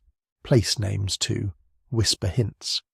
Certain endings and sound patterns scattered across wider area than the modern Basque speaking zone suggest that languages of this type once stretched further south and east, before retreating or being overlaid by Latin and later Romance. In the Aquitanian region north of the Pyrenees, inscriptions show divine names and personal names that connect quite neatly with later Basque vocabulary. This has led many scholars to see a continuum of related speech communities running on both sides of the Western Pyrenees in the Roman period, even if they were never politically unified. If that picture is roughly right, then the Roman centuries become a story not of sudden isolation but of a slow squeeze. Imagine a map where Latin is thickest in the major valleys, coastal cities and administrative centres, and thinner as you move into more marginal or higher ground. Over time, those thick zones expand, joining up like spreading ink blots. Towns grow, veterans settle, rural elites adopt Latin to signal status, and local Romance dialects begin to form. In the pockets between these spreading zones, in certain valleys, on some slopes, in communities whose economic life does not depend heavily on towns, older speech persists. People there still interact with Latin speakers. They go to markets, serve in auxiliary units, occasionally move to cities. But when they return, the core of daily life is dense enough and inward-looking enough that the language of home remains dominant. From outside, this might have looked like conservatism. From inside, it may not have felt like a choice at all. You simply talk to parents, neighbours, and village assemblies in the tongue everyone shared most deeply, and treated Latin as something useful at the edges, in courts, tax offices, and army camps. Over generations, this steady outward growth of Latin and its descendants narrowed the territory of Basque-related speech. Areas that had once used these languages shifted first to spoken Latin, then to early Romance. Place names fossilized older words, family names kept faint echoes, but the living language retreated. In the Western Pyrenees, though, the retreat was incomplete. There, geography, social habits, and perhaps a certain pattern of Roman presence combined to keep Euskara in that inner ring of life. the family, the village, the customary council, even as Latin became the language of empire all around it. When the empire itself began to crack and new powers moved into the vacuum, that long habit of layering one language for public affairs and another for local ones would matter a great deal. Because after Rome, Latin did not disappear. It changed masks. And Euskara, still breathing in its valleys and hills, had to face a new round of pressures from kingdoms who claimed Roman inheritance even as they spoke in newly formed Romance tongues. When imperial administration finally flickered out, there was no single day when people in the Western Pyrenees woke up and realized Rome was gone. What they saw instead were uniforms and banners changing. Some of the soldiers now called themselves Goths. Their kings issued laws in Latin, stamped seals with imperial imagery, and spoke about themselves as heirs of Rome, not its destroyers. In councils, bishops still quoted Roman law, still wrote to one another in the same careful Latin that had filled imperial archives. To the north, across the mountains, Franks were doing something similar. Their chiefs converted to Christianity, adopted Roman titles, and let bishops and notaries go on recording land grants and disputes with the same vocabulary they had used under emperors. On the ground, the lines of power shifted, but the tools of written rule did not. This is where it becomes important to separate two things that often get blurred together: political change above and language change below. When a new dynasty takes over a kingdom, it can change taxation, military obligations, and religious policy relatively quickly. All of that can be handled by a fairly small circle of officials, priests, and landowners. They may be bilingual or even trilingual, moving between the formal Latin of documents, a spoken early Romance, and whatever local speech their tenants use. For everyone else, daily life moves more slowly. The crops do not care whether the king is Roman or Visigoth. Paths to pastures and springs follow the same gradients. The neighbours with whom you share irrigation ditches, grazing rules, and marriage alliances are still the same people. Language at that level is not a decree. It is a habit woven into every interaction. How you scold a child, how you bargain over a cow, how you comfort someone in grief. Changing that is not like swapping a banner. It is more like slowly replanting an entire forest, tree by tree. So, in the 5th and 6th centuries, as Visigothic kings settled into Toledo and Frankish rulers anchored themselves around Paris, the Western Pyrenees slipped into a new world that was, in some ways, very familiar. Latin remained the language of law codes and ecclesiastical councils. Bishops wrote to one another about heresies, land disputes, and royal succession in phrases that would have been legible to late Roman officials. Early medieval kings were proud of this continuity. It gave them legitimacy. But what people actually spoke to one another in farmyards, workshops, and mountain passes was more diverse than ever. In the broad plains and larger towns, spoken Latin had been evolving for centuries into what we now call Romance, a family of dialects that would eventually give rise to Spanish, Gascon, French, and many others. Those shifts were not planned. They crept in through sound changes, new vocabulary, and grammatical shortcuts that spread among ordinary speakers. In upland pockets, older languages persisted. Around the Western Pyrenees, that likely meant various local Romance dialects in some valleys and along main routes, and Euskara, or something very close to it, in others. Into this patchwork stepped one of the most important institutional players of the early Middle Ages, the church monastery. Monasteries, and the bishoprics linked to them, became key sites where speech and writing met. Monks, priests, and notaries copied Latin texts, composed charters, and recorded donations of land, mills, vineyards, and villages. They listed boundaries with painstaking care, from this rock to that stream, from this oak to that hill.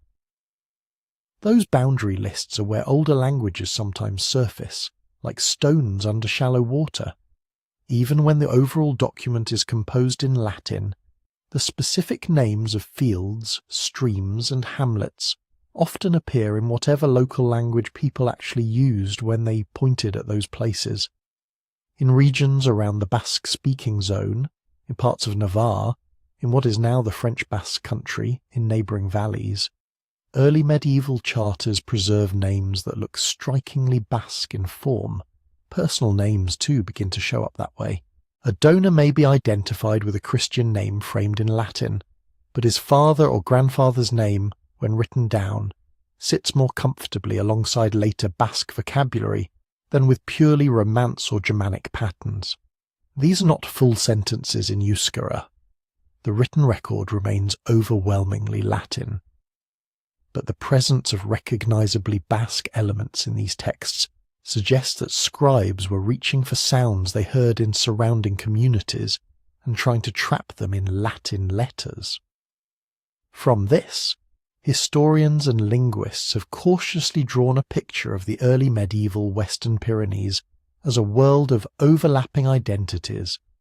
If you lived there around the 8th or 9th century, how you thought about yourself depended on context. You might be, first and foremost, a member of a particular village, tied by kinship and custom to a handful of neighbouring hamlets. Your we could mean the people who share your irrigation channel, your grazing rights, your small stone church. At the same time, you were also part of a Christian community. The liturgy you heard, even if half understood, was in Latin. Saints' names, feast days, and moral stories reached you through homilies that filtered written Latin tradition into the local spoken tongue, whatever that tongue happened to be. You belonged too to a wider political structure, though it might feel distant. Perhaps your valley fell under a Visigothic king in Toledo, then, later, under a Frankish or Navarrese ruler, or formed part of the gradually crystallizing kingdom of Pamplona. Oaths of loyalty, military levies, and tribute connected you to that level, but only intermittently. Your language fit into this stack of identities, but not always neatly. You could attend mass conducted in Latin, swear allegiance to a lord whose court spoke an early Romance, and yet use Euskara at home as your primary means of communication. None of these had to cancel the others. They occupied different layers of life. In that sense, Euskara did not need to compete directly with Latin as a written language, or even with Romance as a prestige spoken one, in order to survive. It needed to remain indispensable in the spaces that mattered most day to day. In a tightly knit village where every neighbour understood Basque, there was little incentive to switch to something else when discussing crops, marriages, local disputes, or village bylaws. The more inward-facing those conversations were, the more Euskara could retain its grip. Latin and Romance could still seep in at the edges. Loanwords for new tools, legal concepts, or religious ideas slipped into Basque speech, just as Basque place names and personal names slipped into Latin texts. The result was not a wall between languages, but a mesh. Multilingual surroundings do not automatically erase a language that continues to do important work in a particular social niche. They can even stabilize it, as speakers become adept at moving between tongues for different purposes. In the Western Pyrenees, Euskara's niche seems to have been precisely that local, customary world, unwritten agreements about land use, seasonal movements, inheritance practices, and neighbourhood solidarity. As long as those spheres remained relatively autonomous, the language that carried them could persist. When medieval kings extended their reach, they often did so by recognising and codifying existing customs rather than trying to replace them outright. Charters might confirm village rights as they have always held them, without specifying the language in which those customs were expressed. That left room for Euskara to continue doing what it had been doing for centuries, binding communities together in speech, while other languages handled the distant realms of law, theology, and royal administration. Over time, of course, pressures would mount. Frontier wars, shifting allegiances, and the gradual thickening of romance in nearby towns and markets all tugged at Basque-speaking communities. But the basic pattern, Latin and then Romance at the level of written power, Euskara in the intimate, practical layers of life, proved surprisingly resilient. It set the stage for later centuries, when questions of peoplehood and territory would sharpen, and when the language of the valleys would begin to be talked about, not just spoken, as a marker of something distinct. Before that could happen, however, another layer had to be added: stories. Stories about origins, about who we are and where we came from. And like all powerful stories, some of them would drift far from what the evidence can actually support. Once people start telling origin stories, it does not take long before someone tries to turn them into proof. Basques were no exception. In fact, for several centuries, they became a favourite canvas for other people's ideas about race, nation, and purity.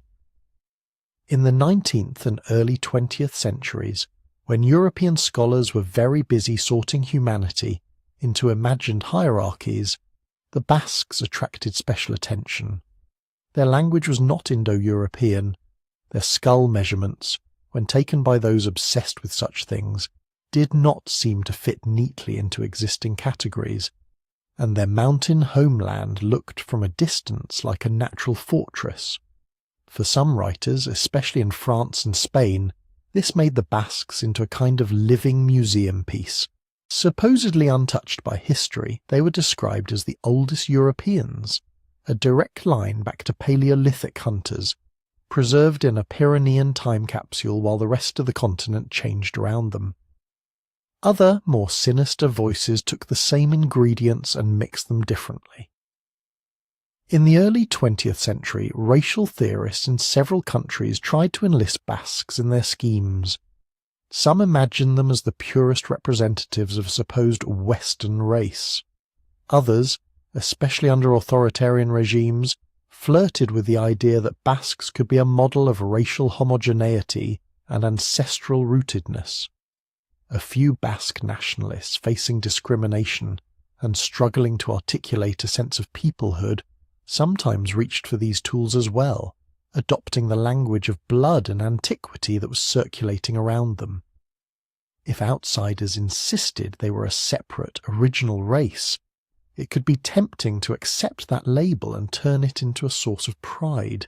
The difficulty is that all of these narratives rest on assumptions that do not survive contact with what we can actually test. Modern genetics does not show any European population as pure in the 19th century sense of a group descended unchanged from a single ancient stock. It shows, instead, centuries upon centuries of mixing, bottlenecks, migrations and local isolation layered on top of one another. Basque-speaking populations fit into that picture like everyone else. They do have some distinctive features. Compared with many neighbouring groups, they show higher levels of ancestry linked to earlier Neolithic farmers and pre-Neolithic hunter-gatherers, and somewhat lower levels of the steppe-related ancestry that spread with Indo-European languages in much of Europe. They also share certain patterns of genetic variation that suggest long-term continuity in the Western Pyrenees. But distinctive is not the same thing as separate species or untouched or superior. The Basque genetic profile we see today is the result of the same processes that shaped other populations: repeated waves of movement, different degrees of contact and isolation, survival through epidemics and famines, and the demographic jolts of war and political change.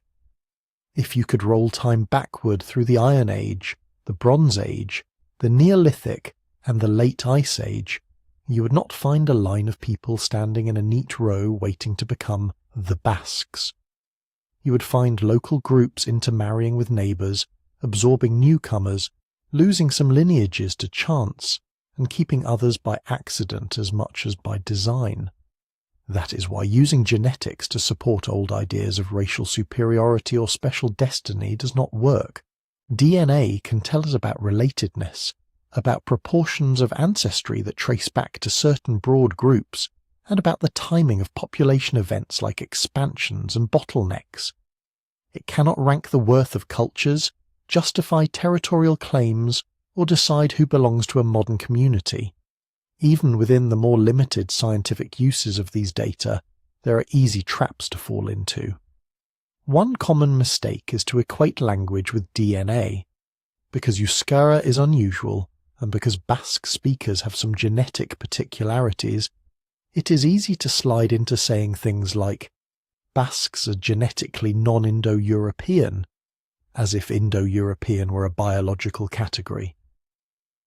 But Indo-European is a language family, not a gene category. Many modern Spanish or French speakers who carry lots of steppe-related ancestry could, in principle, learn Basque and raise their children in it. Many Basque speakers, historically, must have had ancestors who spoke pre-Indo-European languages, but also others who spoke Latin, Celtic, or early Romance at some point in their family trees. Language shifts all the time without wholesale population replacement. People adopt new ways of speaking for trade, for prestige, for marriage, or because it is the language of schooling and administration. Genes move through these linguistic borders more slowly, but they move too. Another mistake is to treat modern groups as if they were fossils. When a study points out that Basques retain more of a particular ancient ancestry than some neighbours, it is tempting to declare them the last Paleolithic Europeans or unchanged Neolithic farmers. The problem is that modern Basques are not frozen snapshots from the Stone Age.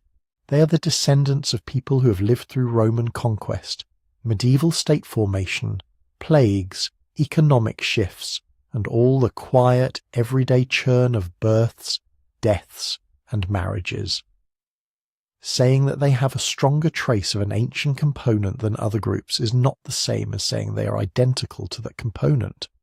A third pitfall is cherry-picking specific markers. For a while, one blood group, the rhesus negative factor, was seized upon as special evidence of Basque uniqueness. Its relatively high frequency in some Basque regions led to imaginative speculations about separate origins, even non-human ancestry in the wilder corners of popular writing. In reality, blood groups are just one small part of the genome. Their frequencies can drift, especially in populations that have gone through bottlenecks or long periods of relative isolation. Picking one marker and building a sweeping story on it is like finding a single unusual word in a book and deciding the entire language must be unrelated to its neighbours. A better frame is quieter, but more faithful to what the evidence allows. Basque distinctiveness seems to be a story of continuity plus mixture, shaped by geography and history. There is continuity in the sense that people in the Western Pyrenees appear, over the long run, to have kept more ancestry from certain earlier layers of European settlement than many surrounding populations. There is mixture because those same people also show signs of contacts, especially in the Bronze and Iron Ages, with wider currents moving across the continent. There is continuity in the language, which probably descends from speech traditions that predate the arrival of Indo-European tongues in Iberia. There is mixture in the vocabulary, phonology and structure of Euskara, which bear the marks of long contact with Latin, Romance and other neighbours. Rather than a sealed time capsule, what we see is a highland region where new currents were filtered, slowed, and partially absorbed but rarely absent. When we recenter the mystery this way, it becomes less about a supposedly pure people preserved from change, and more about the survival of a language isolate in a landscape that has seen layer after layer of cultural and demographic transformation. The question is not, how did the Basques avoid history? But, how did a non-Indo-European language remain essential in certain communities, while empires rose and fell around them, and while genes and goods flowed through their valleys? That question does not lend itself easily to grand nationalist slogans or racial hierarchies.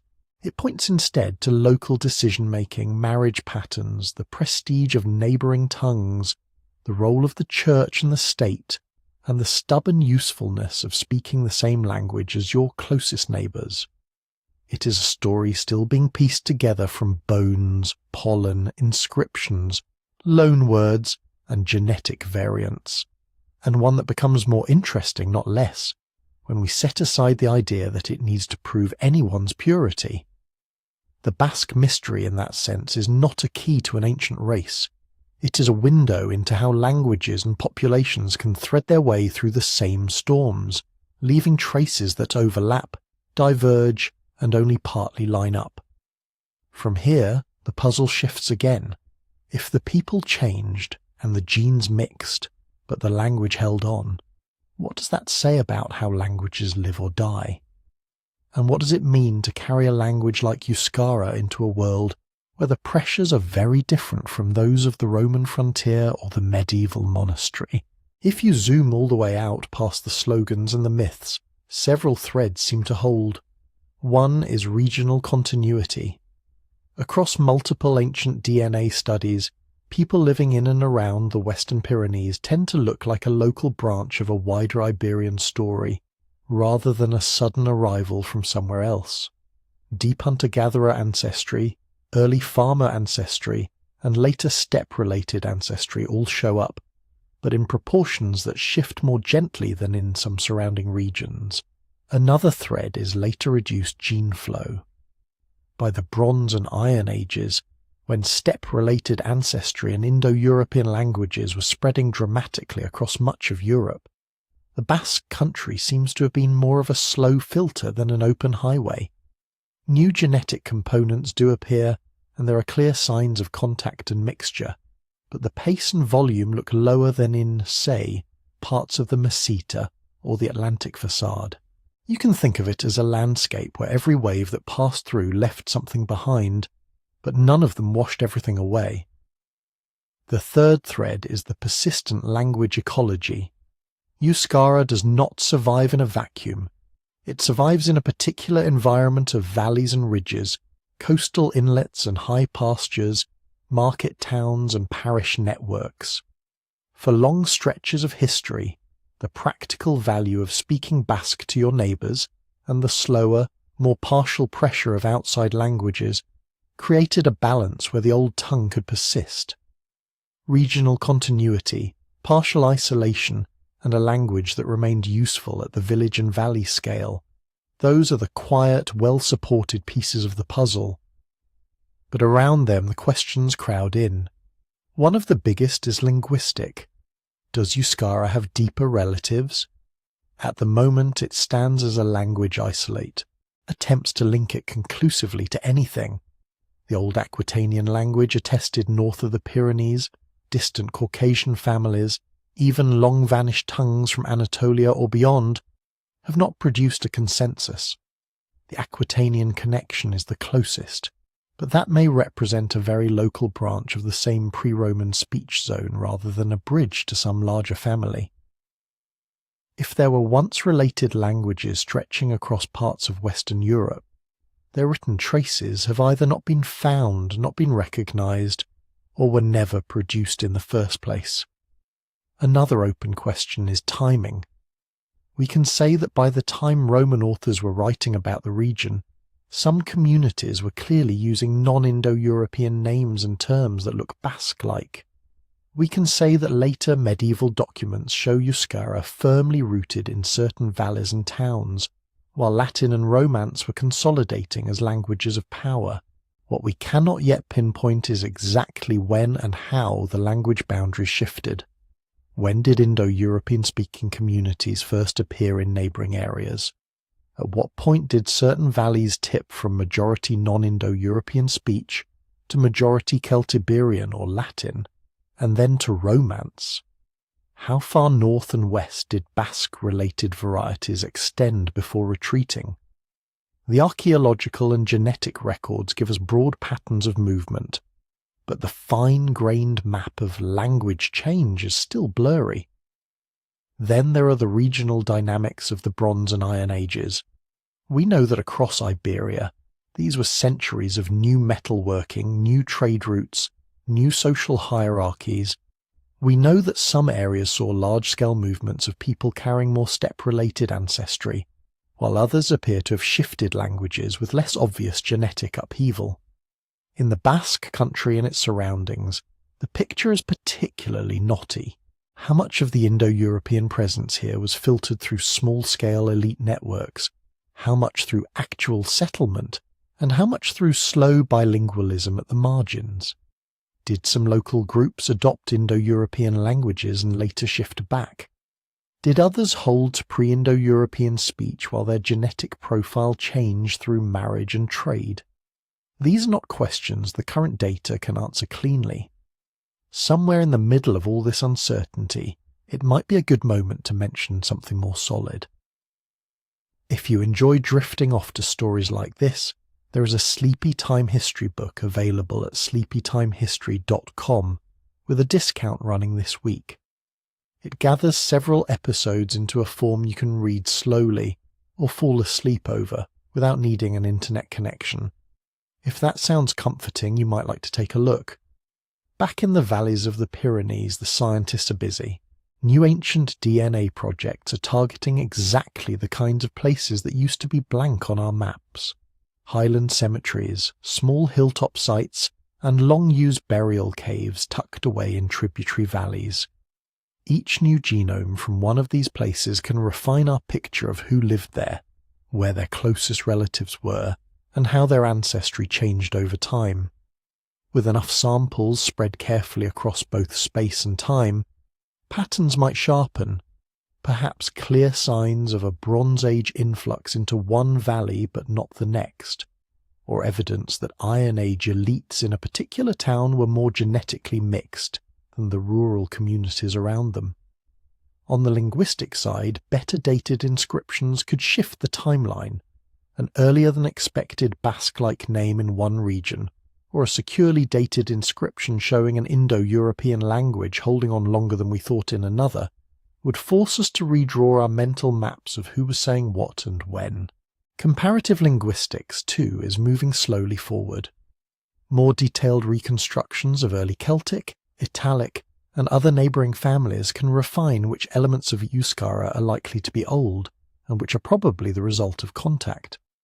Subtle patterns of borrowed words may end up telling us more about the direction and intensity of interactions than any individual inscription. In the background, refined demographic models are quietly knitting these strands together. By combining genetic data, radiocarbon dates, archaeological context, and what we know about historical settlement patterns, researchers can test different scenarios. For example, whether the relative scarcity of steppe-related ancestry in Basque-speaking areas reflects one big missed migration wave, or many small decisions over centuries that limited marriage with certain groups. None of this is guaranteed to produce a neat answer. It is entirely possible that the Basque mystery will remain, in some sense, unresolved. Not because the evidence is hiding, but because the processes that shaped this region were complex, overlapping, and different in each valley and century. But that too has its own kind of calm appeal. Instead of a single dramatic revelation, the Basques are X and came from Y, we end up with a landscape of stories.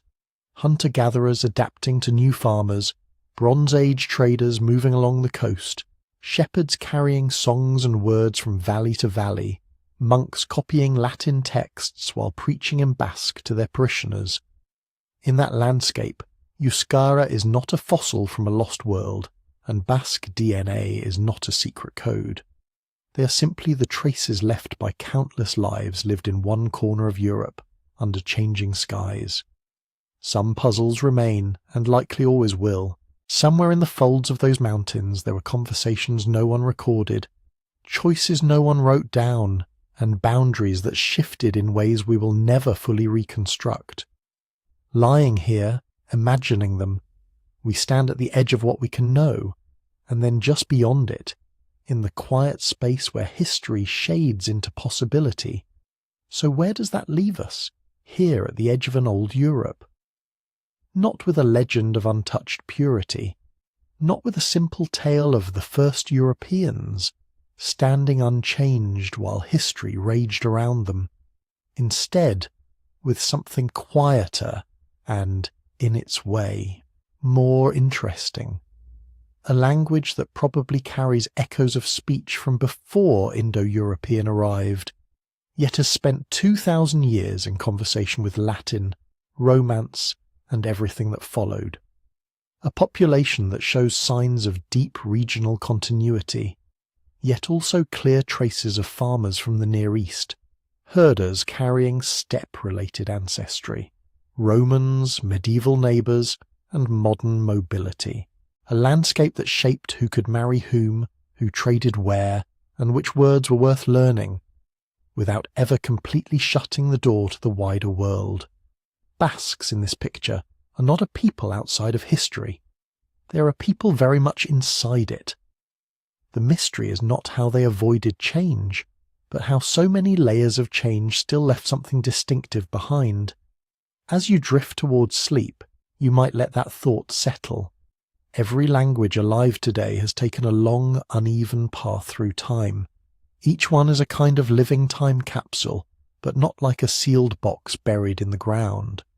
More like an old river, fed by many streams, carrying sediments from distant hills, still flowing in more or less the same course, even as every drop of water is new. Euskara is one of those rivers, so is whatever language you're listening in right now. Inside its sounds and structures, there are faint fingerprints of forgotten neighbours, ancient trade routes, old conquests and quiet resistances. Loanwords that arrived with grain, with metal, with religion, with tax systems, with school teachers. Grammar patterns that may go back to communities no one remembers by name. When we listen closely to a language, we're never just hearing the present. We're overhearing generations of contact, compromise and creativity. We're listening to choices made around hearths and in market squares, whispered on mountain paths and shouted in busy ports. If you've enjoyed following this trail through pre-Indo-European Europe, ancient DNA, and the tangled story of the Basque country, you might like to keep wandering. You can gently tap like or subscribe so that when the next journey appears, it finds its way back to you. And if you feel awake enough, you're warmly invited to leave a comment, telling us where in the world you're listening from and what time it is there as this reaches you. Some of you will be in the Basque country itself, some on other coasts once touched by early farmers and steppe herders, some in cities far from any of these places but still carrying, in your own ancestry and language, traces of the same deep stories. If you'd like something to read slowly offline, there's also a sleepy time history book that gathers prehistoric secrets and other quiet journeys into one place. You can find out more, and if you wish, buy a copy at sleepytimehistory.com. For now, you can let the timelines blur and soften. Imagine Europe before its familiar names, forests thick on the uplands, rivers running cold and clear to the Atlantic, small groups of people moving along ridges and shorelines, carrying words that will someday leave only the faintest residue in place names and family names. Later, imagine the first Indo-European languages arriving. New sounds, new gods, new ways of reckoning kinship. Not sweeping everything away in an instant, but mingling, coexisting, edging into one valley while another holds back for a while longer. Then imagine the Romans, the medieval kingdoms, the merchants, the railways, the motorways. Through all of it, people walking home at dusk, speaking whatever tongue feels most like home to them. In some corners, that tongue is still Euskara. Languages, like genes, remember more than any one person can. They carry hints of ancient bottlenecks, forgotten crossings, and long-ago neighbours. But they are also being remade, all the time, in every conversation, including this one. As you lie there, you are part of that ongoing story. Your own words, your own accent, your own mix of languages are tiny, living evidence of how history and geography have met in you. The maps and the models can only take us so far. Beyond them, there is this quieter knowledge, that every voice is a strand of deep time brought into the present. Let your thoughts loosen their grip on dates and details. Let the names, Neanderthals, farmers, herders, Basques, Romans, drift to the back of your mind like distant towns seen from a night train. Somewhere out there, in the dark folds of the Pyrenees, people are sleeping under the same stars that watched hunter-gatherers, first farmers, and Bronze Age traders. Somewhere else you're listening, in your own time and place. Between those points stretches a long, winding history we will never fully chart, and that is perfectly all right. For tonight, it is enough to know that languages endure, change, and carry echoes of worlds long gone, and from this quiet edge of an old Europe, it is time to rest. Good night.